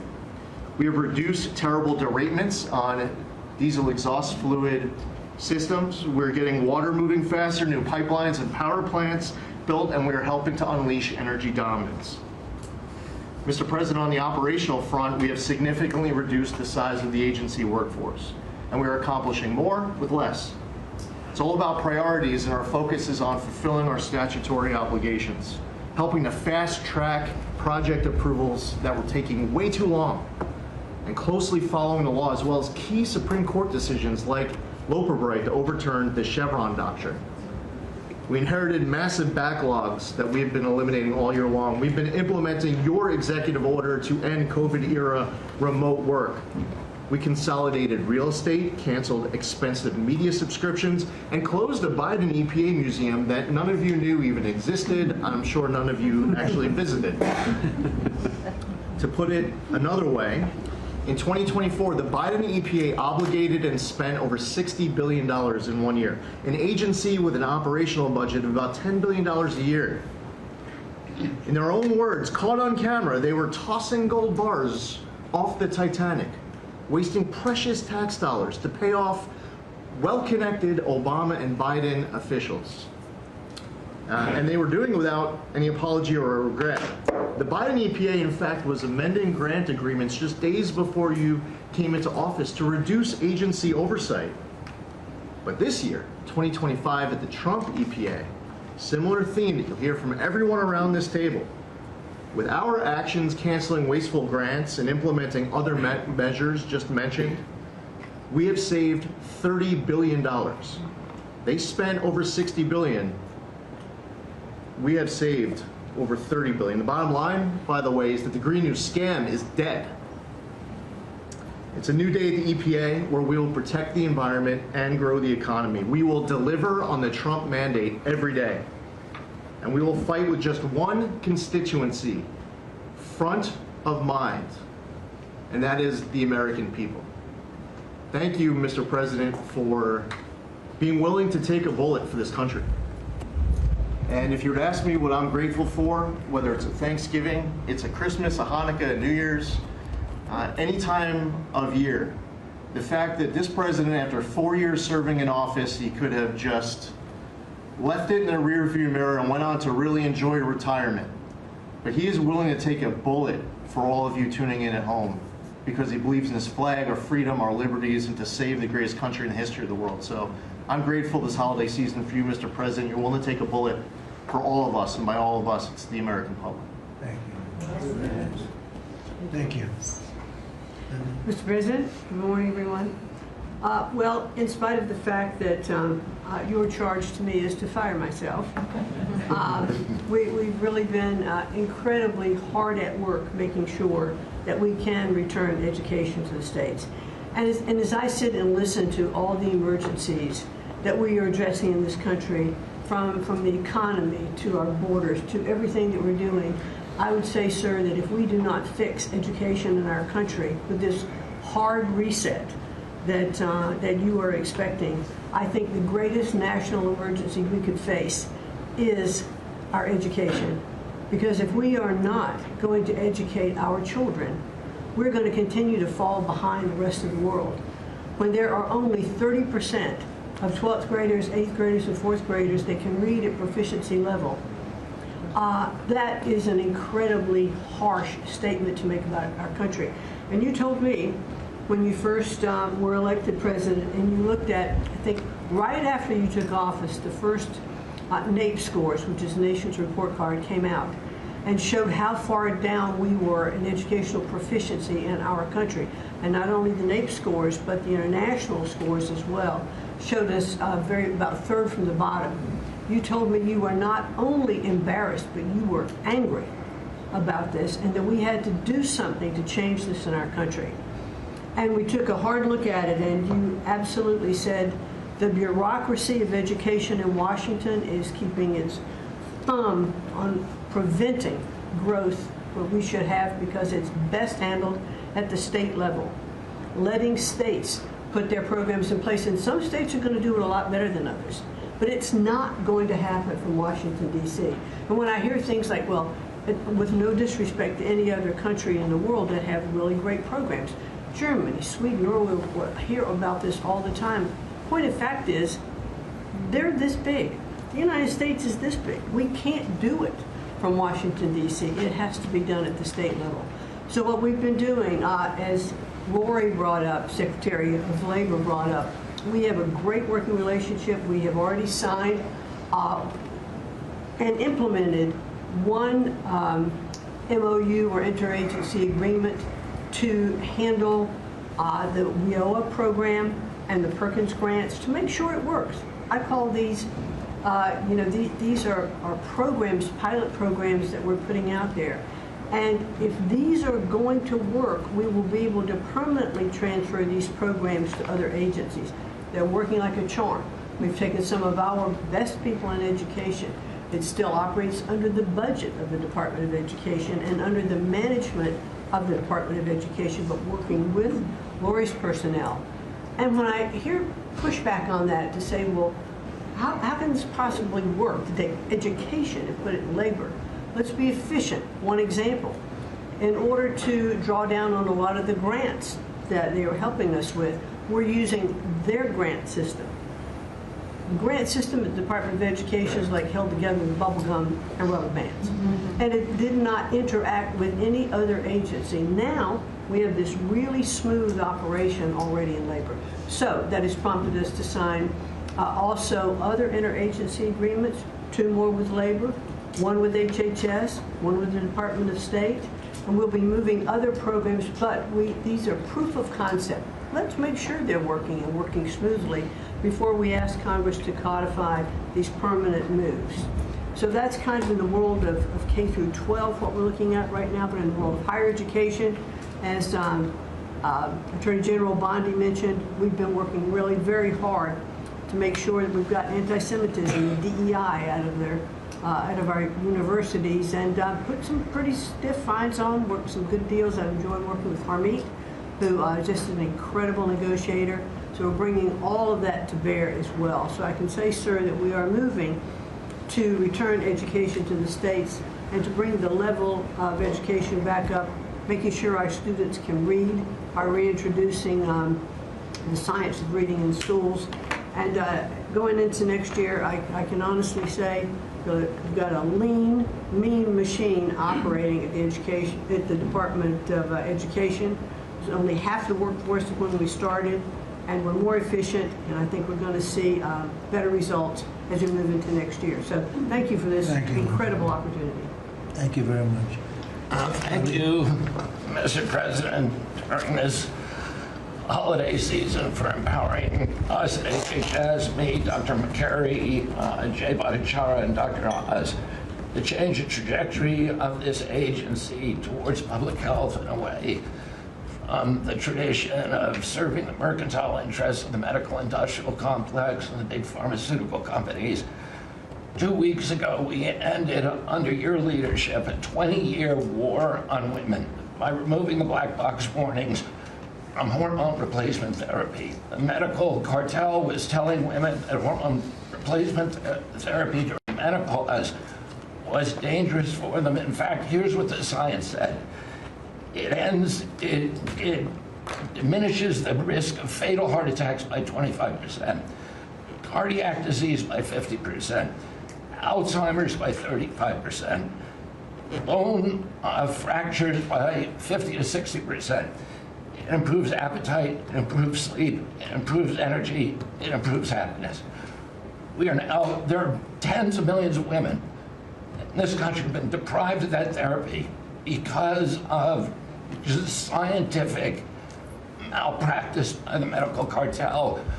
We are now remedying that, and this remedy will now be available to all women who want it during one of the most difficult transitions of their lives.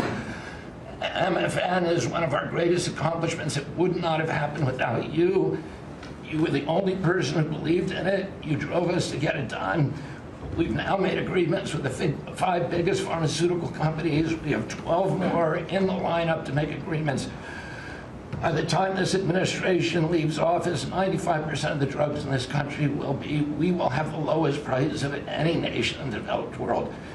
Americans are already getting the benefits from these. These companies are already lowering these prices dramatically, as you've noticed. And then this week, Howard at Department of Commerce and Jameson at the U.S. Trade Representative made a bargain with Great Britain to raise their drug prices in conformance with your promise that the Europeans would raise theirs to counterbalance us lowering ours, and therefore we would keep intact the ecosystem of innovation and protect innovation.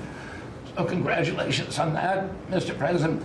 When you first asked me to take this job, one of the first contacts we made was with a leading economics professor, health economics professor at Harvard. And we asked him what's the one innovation that we could do that would most dramatically improve the health care experience for the average American. And he said there's no contest, it's to get rid of prior authorization. Thanks to your leadership, we were able to convene the largest insurance companies in this country and do something that every administration, every Congress has promised for the past 30 years. We actually got it done. We convened the insurance companies representing 280 million Americans and got them to agree, most of them by January of 2026, for 2 months from now, to remove prior authorization for most of their procedures, for all the procedures we want them removed from.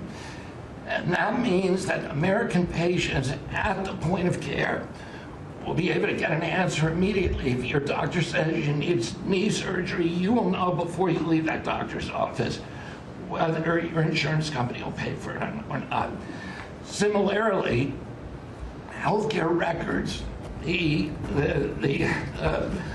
tech industry has refused to share healthcare records. You asked us to change that. We convened the 60 biggest tech companies at a conference that you presided over about 2 months ago. We now did a secondary conference which 400 leading companies all come in and agreed to remove any kind of blockages where individual Americans can get their own health care. Americans own their health care records, yet they were not able to access them. And if you lived in New Jersey and you moved to Oregon and you got injured, you went to a hospital, you would have to spend maybe 45 minutes filling out forms on a clipboard because your doctors there could not get your healthcare records. They couldn't get your blood type, your allergies, all the things that they ought to know immediately so they can save your life. Now that has all changed, and all these companies now have agreed to remove all the blocks on sharing healthcare records. Every American will have their healthcare records available on their cell phones, and it's already happening. In the last 6 months, there have been over 100 times the number of healthcare records shared by hospitals and during the entire previous administration. On deregulation, HHS proudly is now leading the pack, and thank you for your help on that, Russ. But today we announced the revocation of the nursing home rule, which was overburdening rural areas across this country, Indian reservations, with regulations that were going to destroy the nursing home industry in those communities. And that is going to be a $25 billion savings. Those are some of the things that we're doing because of your leadership. President Trump, thank you so much, and Merry Christmas to you. Thank you, Bobby, very much. Great job. Well, Mr. President, you've assembled an incredibly talented group here. If you took a look at this group compared to any Fortune 500 leadership team, any group of startup folks, I mean, this is an amazing group and the breadth of what's being accomplished. And the timing couldn't be better because with your leadership and vision, you've set us up for this age of abundance as we head into next year, the 250th anniversary of this country. And what are we heading into that year? As we've talked around the table, you've heard about massively lower taxes, massively lower regulation, abundant energy, record capital investment coming in, job growth. I mean, we are set up to really have something to celebrate next year. And I just again want to say thank you to everybody around the table. You gave us one big assignment in Interior. Of course, Interior, the largest balance sheet in the world. In the Department of Interior, if it was a standalone company, 500 million acres of surface, 700 million acres of subsurface, over 3 billion of offshore from Guam to the Virgin Islands. And you said, we got to take care of that balance sheet. We got to develop those resources. And what have we done across that? Producing record amounts of oil, record amounts of gas. And again, we set out with a goal, energy diplomacy, sell energy to our friends and allies. We're exporting a record amount of energy to all of our friends and allies around the world. That's helping do that. And you're giving a gift to America as we head into this. You're giving us peace abroad, and you're giving us prosperity at home. That bodes so well for our country.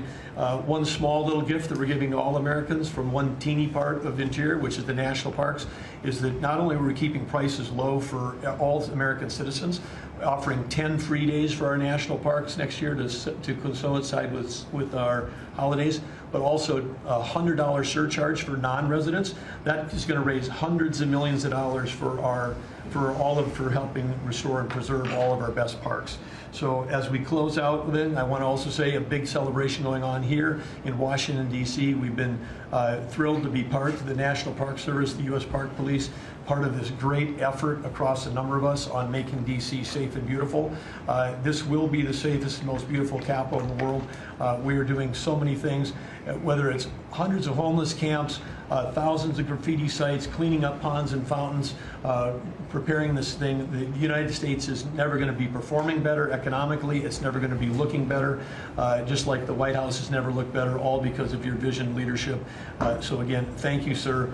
You've given an incredible Christmas gift to Americans by setting us up for an incredible 250th anniversary. That's very nice. Thank you, Dad, very much. Marco?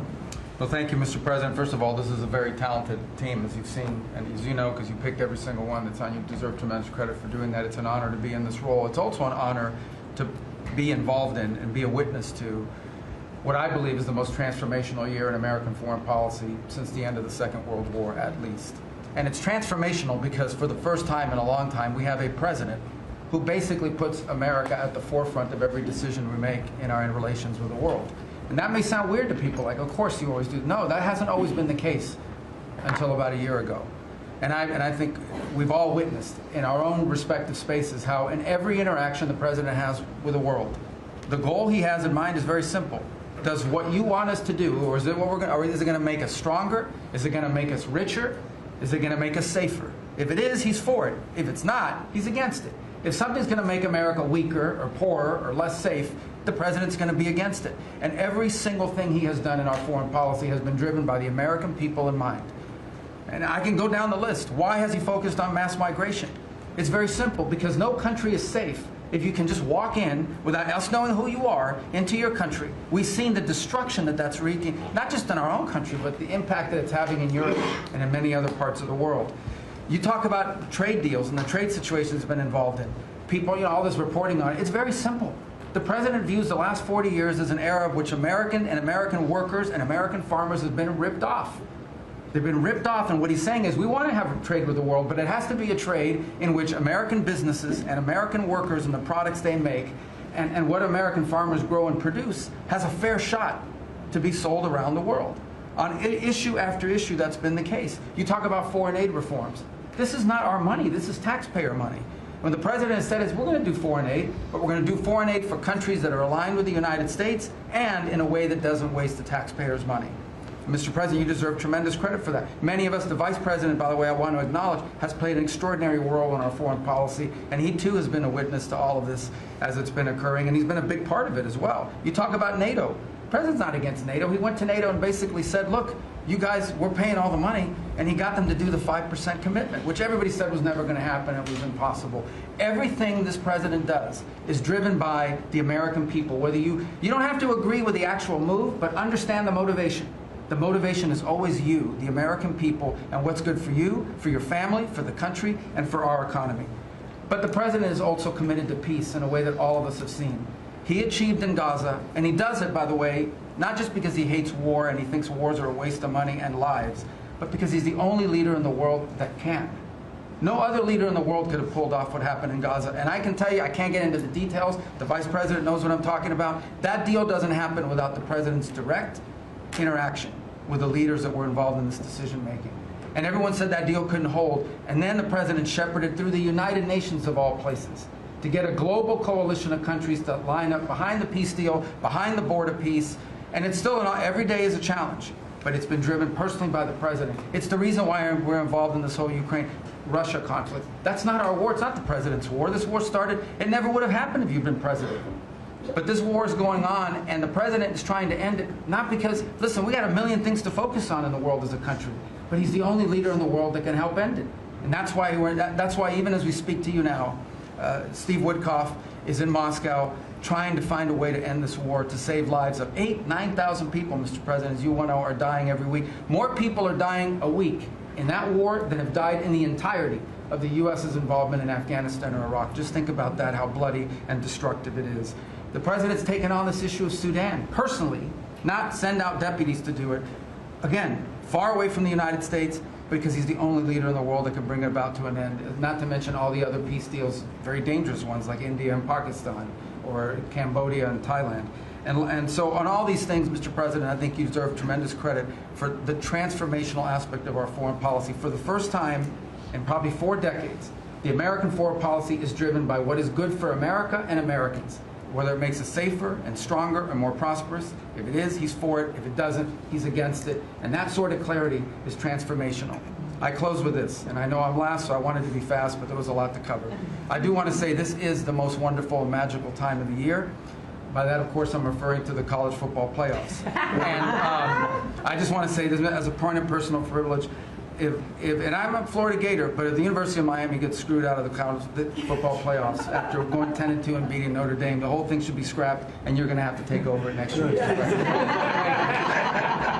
great. Well, thank you all very much. Terrific. I hope it wasn't too long, but it was very concise, and we've done a lot. This group has done a lot. Amazing. Everybody at this table has done a fantastic. And Susie, thank you for doing a great job as our Chief of Staff. First female Chief of Staff in the history of our country, which is pretty amazing when you think of it, right? And she's the best. Thank you very much. Great job.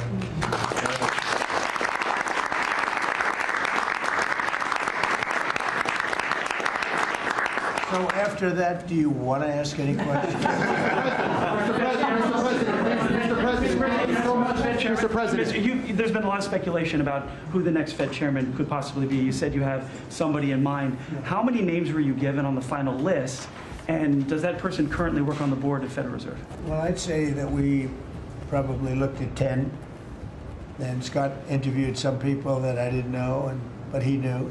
And a lot of people were involved in the process, actually, and Howard was involved. But I think we probably looked at 10, and we have it down to 1. Can you answer this? I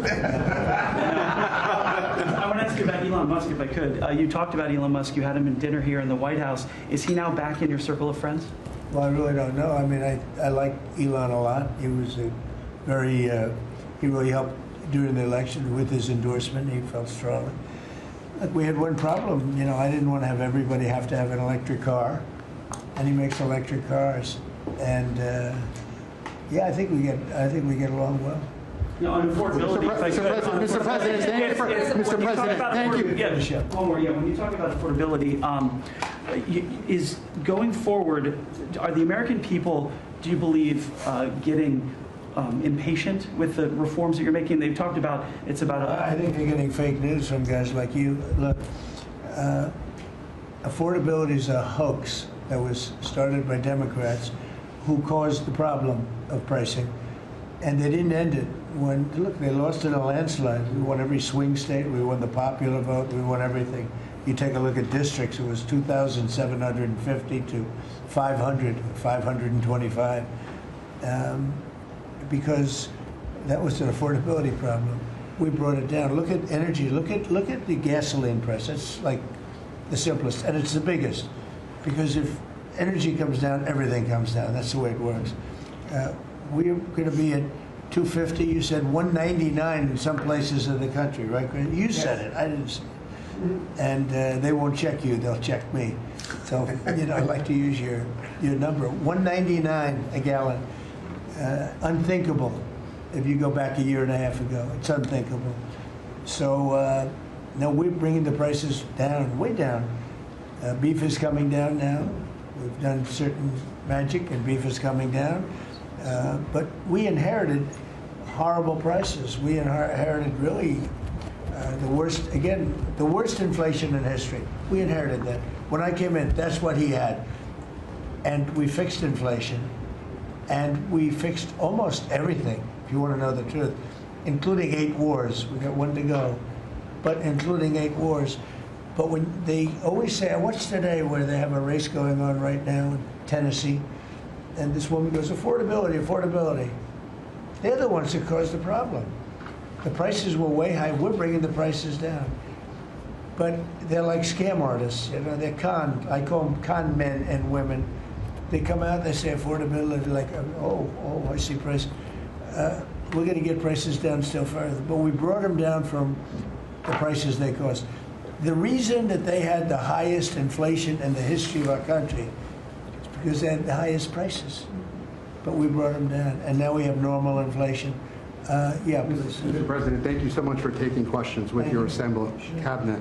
I wanted to clarify something that you had said on Sunday regarding the boat strikes near Venezuela. You had said that you didn't know if the second strike on that one boat had happened, but you wouldn't have wanted it. Now that your administration has acknowledged that it happened, do you support that second strike? And Mr. Secretary, I wanted to clarify something you had said in an interview back in September, I believe on Fox News. You said that you would watch that strike live on television. In real time, did you know that there were survivors after the initial strike? Well, look, all I know is this. Every boat that you see get blown up, we save 25,000 on average lives, 25,000 lives. They've been sending enough of this horrible fentanyl and other things like cocaine and other things, but fentanyl right now is the leader of the pack, to kill our entire nation. Because a little speck on the head of a pin can kill somebody. It's very dangerous stuff. I know so many people where their sons were drug addicts. They had one little sample, and they died. They died. They couldn't believe it. As far as the attack is concerned, I still haven't gotten a lot of information because I rely on Pete. But to me, it was an attack. It wasn't 1 strike, 2 strikes, 3 strikes. Somebody asked me a question about the second strike. I didn't know about the second strike. I didn't know anything about people. I wasn't involved in it. I knew they took out a boat. But I would say this, they had a strike. I hear the gentleman that was in charge of that is extraordinary. He's an extraordinary person. I'll let Pete speak about him. But Pete was satisfied. Pete didn't know about second attack having to do with 2 people. I guess Pete would have to speak to it. I can say this, I want those boats taken out, and if we have to, we'll attack on land also, just like we attack on sea. And there's very little coming in by sea. I think we've knocked out over 90% of it. There's very little, and I understand that. There's very little. We're saving hundreds of thousands of lives with those pinpoint attacks. It's an amazing thing when you see a boat going along, and a lot of the press would like to say they're not, you see the boat, they're not maybe drugs. You see these boats. First of all, who has 5 engines on the back of a boat going in weird directions and loaded up with lots of white containers? They're bags of things. No, they've done an amazing job. And Peter's done an amazing job. Pete, you could probably better answer the question. No, you're spot on, sir. I think you got to start with the baseline, which Marco laid out, everybody's laid out. We've got 20 million people invading our country over 4 years. We don't know where they're coming from. That includes Tren de Aragua and cartels and violent criminals. They bring drugs, and you mentioned it, Mr. President, poisoning, and intentional poisoning of the American people, killing hundreds of thousands of Americans. So the president had the courage to designate these cartels as designated terrorist organizations. Now, a number of us here served in the military and spent 20 years fighting terrorists like Al-Qaeda and ISIS on the other side of the world. How do you treat Al-Qaeda and ISIS? Do you arrest them and treat them, pat them on the head and say, don't do that again? Or do you end the problem directly by taking a lethal, kinetic approach? And that's the way President Trump has authorized the War Department to look at these cartels. And I wish everybody could be in the room watching our professionals like Mitch Bradley, Admiral Mitch Bradley, and others at JSOC and SOCOM and other commanders. The deliberative process, the detail, the rigorous, the intel, the legal, the evidence-based way that we're able to, with sources and methods that we can't reveal here, that make sure that every one of those drug boats is tied to a designated terrorist organization. We know who's on it, what they're doing, what they're carrying. All these white bales are not Christmas gifts from Santa. This is drugs running on four-motor fast boats or submarines that we've also struck. No one's fishing on a submarine. And I have empowered them to make that call. Now, the first couple of strikes, as you would, as any leader would want, you want to own that responsibility. So I said, I'm going to be the one to make the call after getting all the information and make sure it's the right strike. That was September 2nd. There's a lot of intelligence that goes into that, building that case and understanding that, a lot of people providing information. I watched that first strike live. As you can imagine, at the Department of War, we got a lot of things to do. So I didn't stick around for the hour and 2 hours, whatever, where all the sensitive site exploitation digitally occurs. So I moved on to my next meeting. A couple of hours later, I learned that that commander had made which he had the complete authority to do, and by the way, Admiral Bradley made the correct decision to ultimately sink the boat and eliminate the threat. He sunk the boat, and eliminated the threat. And it was the right call. We have his back. And the American people are safer because narco-terrorists know you can't bring drugs through the water and eventually on land if necessary to the American people. We will eliminate that threat, and we're proud to do it. So you didn't see any survivors, to be clear, after that first strike? I did not personally see survivors, but I stand, because the thing was on fire. It was exploded and fire and smoke. You can't see anything. You got digital. This is called the fog of war. This is what you in the press don't understand. You sit in your air-conditioned offices or up on Capitol Hill and you nitpick and you plant fake stories in the Washington Post about kill everybody, phrases on anonymous sources not based in anything, not based in any truth at all. And then you want to throw out really irresponsible terms about American heroes, about the judgment that they made. I wrote a whole book on this topic because of what politicians and the press does to warfighters. President Trump has empowered commanders to do what is necessary, which is dark and difficult things in the dead of night on behalf of the American people. We support them, and we will stop the poisoning of the American people. And Mr. Secretary, on the second strike, you said it happened more than an hour after the first. Did I hear it correctly? I couldn't tell you the exact amount of time. Minutes, or you went off the room, is what you're saying. I already stated my answer quite clearly. So remember this, we lost last year, I think it was more than that, but you know, people don't like saying it because they always said 100,000, 115,000, numbers we've been hearing for years.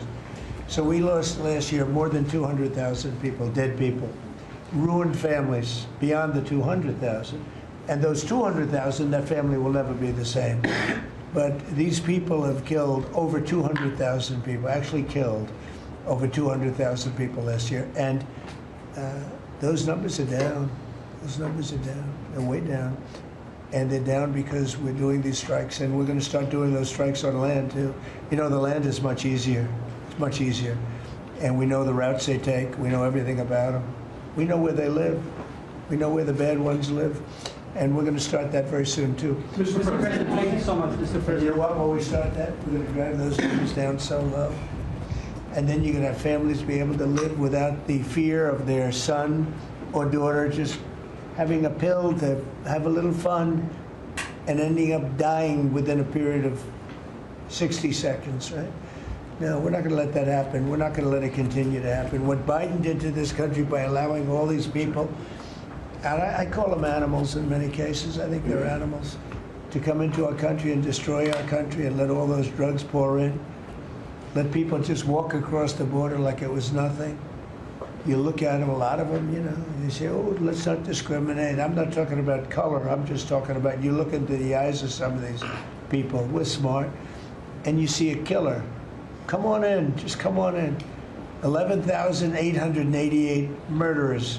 Many of them committed more than one murder. He allowed them into our country, totally unvetted, totally unchecked. But he also allowed drugs to come in at record numbers. And hundreds of thousands of people a year died. And we're taking those son of a bitches out. Yeah. Thank you so much, Mr. President, for taking our questions. I think this is the most transparent administration I ever seen. I'm impressed by these people. I'll tell you, how strong are you? You've been holding it for 2 hours. There are very few physically. There are very few people could do that. I'm very proud of you. Whoever the hell you are, I have no idea who you are, but you're strong. Thank you, Mr. President. Mr. President, last week, militia groups in Iraq attacked the Christian region's gas field, the largest gas field, which even the U.S. companies invested in the energy sector in the Christian region. And the Christian Prime Minister requested the United States to provide them some sorts of means and defense system to defending their civilian infrastructure and U.S. investment in the Christian region. Are you willing to providing them this support? And if I add this question, tomorrow the United States is going to open and integrate one of the... Speak louder. Yeah, of course. Is that possible? You're the most gentle, beautiful voice, but you're a very gentle person. Go ahead. Just take fewer words and louder. Yeah, sure. I'll repeat my first question. Last week, the Iraqi militia groups attacked one of the largest gas fields in the Kurdistan region of Iraq, which even the U.S. companies have invested in these gas fields. Yeah. And then, are you from Iraq? I'm from Kurdistan, Iraqi Kurdistan. Okay. Yeah. Working for Huda Media Network. And the Kurdistan region prime minister, he requested the United States to providing them some sort of defense system to defending these gas fields and U.S. investment in the Kurdistan region. Are you willing to helping them? Well, we're going to look at it. I heard about it, and I'm hearing about it more now, frankly. It wasn't at the top of my list. It's a very unusual question, I think, but I assumed you're from the area, and to you it's a very important question, and to me it is also, because people are being killed. I will say this, Iraq has been much different in terms of us than they were prior to us taking out the nuclear capability of Iran.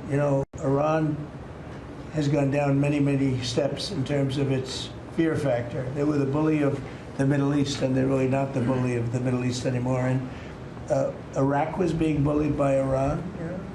We had a president that thought it was brilliant to blow them up, and they blew them up, and all of a sudden, instead of having a power that was basically equal to Iran, they had Iran ruling the Middle East for a long period of time. But Iraq, from the day we hit them with those B-2 bombers and knocked out and obliterated, because CNN said, well, maybe it wasn't total obliteration. Well, it turned out it was totally obliteration. It was every single one of those missiles hit its target. It was actually amazing, but it was wiped out, totally wiped out. I will tell you, Iraq has been a much friendlier place. They talk to us. The Prime Minister actually nominated me along with about 78 other countries for the Nobel Prize. I'm the only one that was nominated by almost 100 countries that didn't get it. But that's okay. But I saved a lot of lives. I saved a lot of lives. But Iraq nominated us for the Nobel Prize, and that was a great honor. We didn't expect that from Iraq. Iraq has been a much different place since the taking out of Iran the nuclear capability. Yeah, let's get to another question. Here we go. This guy's a beauty. Go ahead. Secretary Rubio mentioned your meetings ongoing in Russia today. Do you have any update from Mr. Witkoff and Mr. Kushner? No, because I've been spending too much time with you. I mean, we're spending a lot of time in here. We wanted to do this you talk about being open and transparent. This has to be the most transparent administration in history.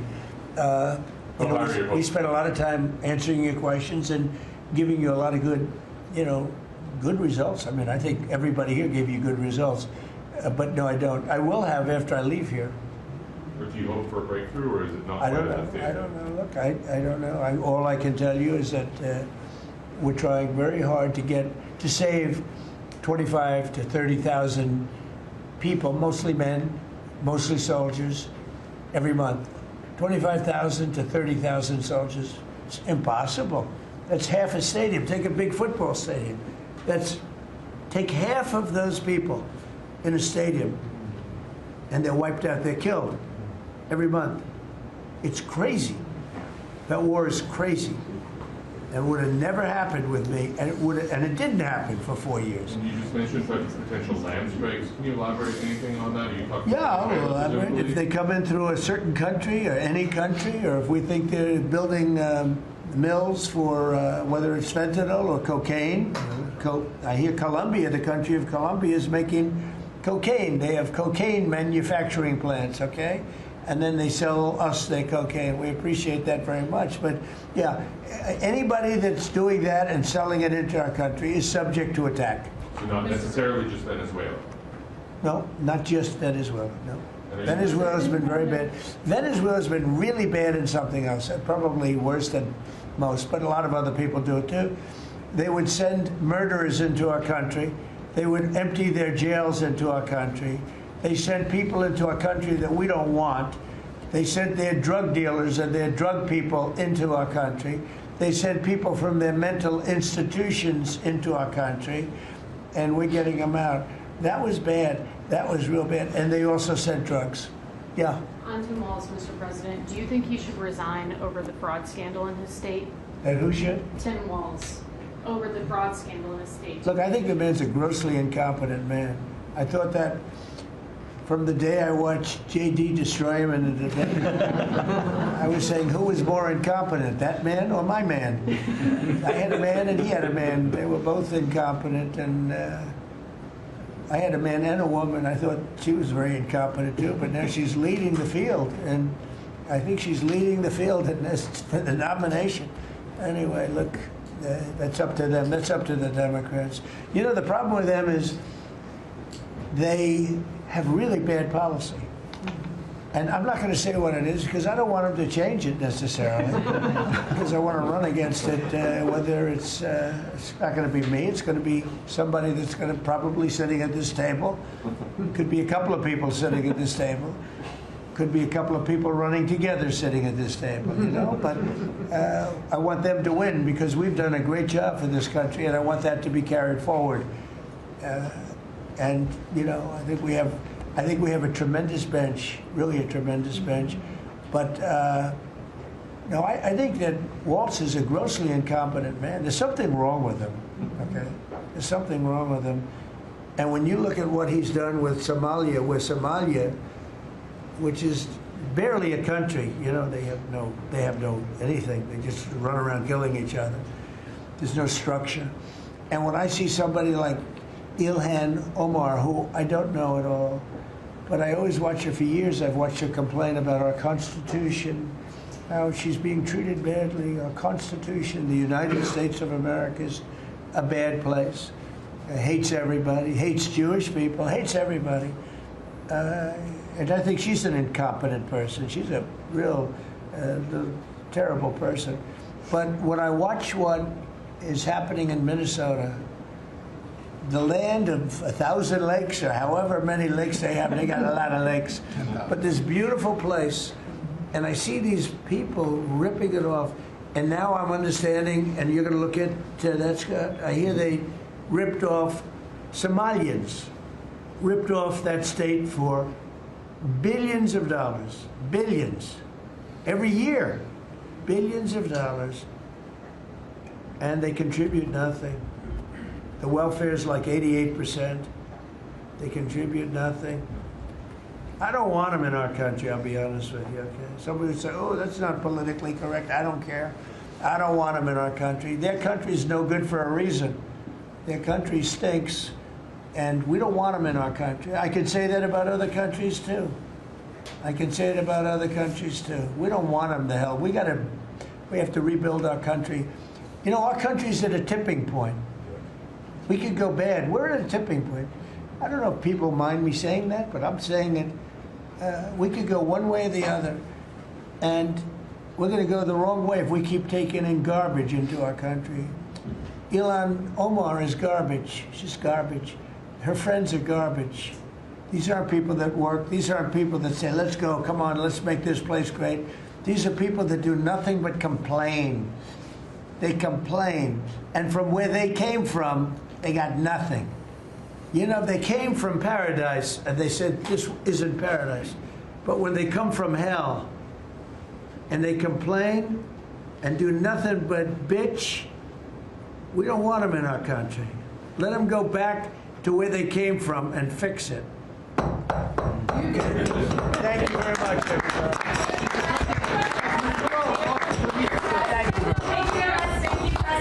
Mr. President, has Maduro offered to leave? Yes. Come this way. Come this way. Thank you, press. Thanks, guys. Thank you. Thank you, press. Thank you, press. Let's go. Thank you. I'm waiting for Thank you. Hey guys, keep going around to the right. Okay. Thank you guys.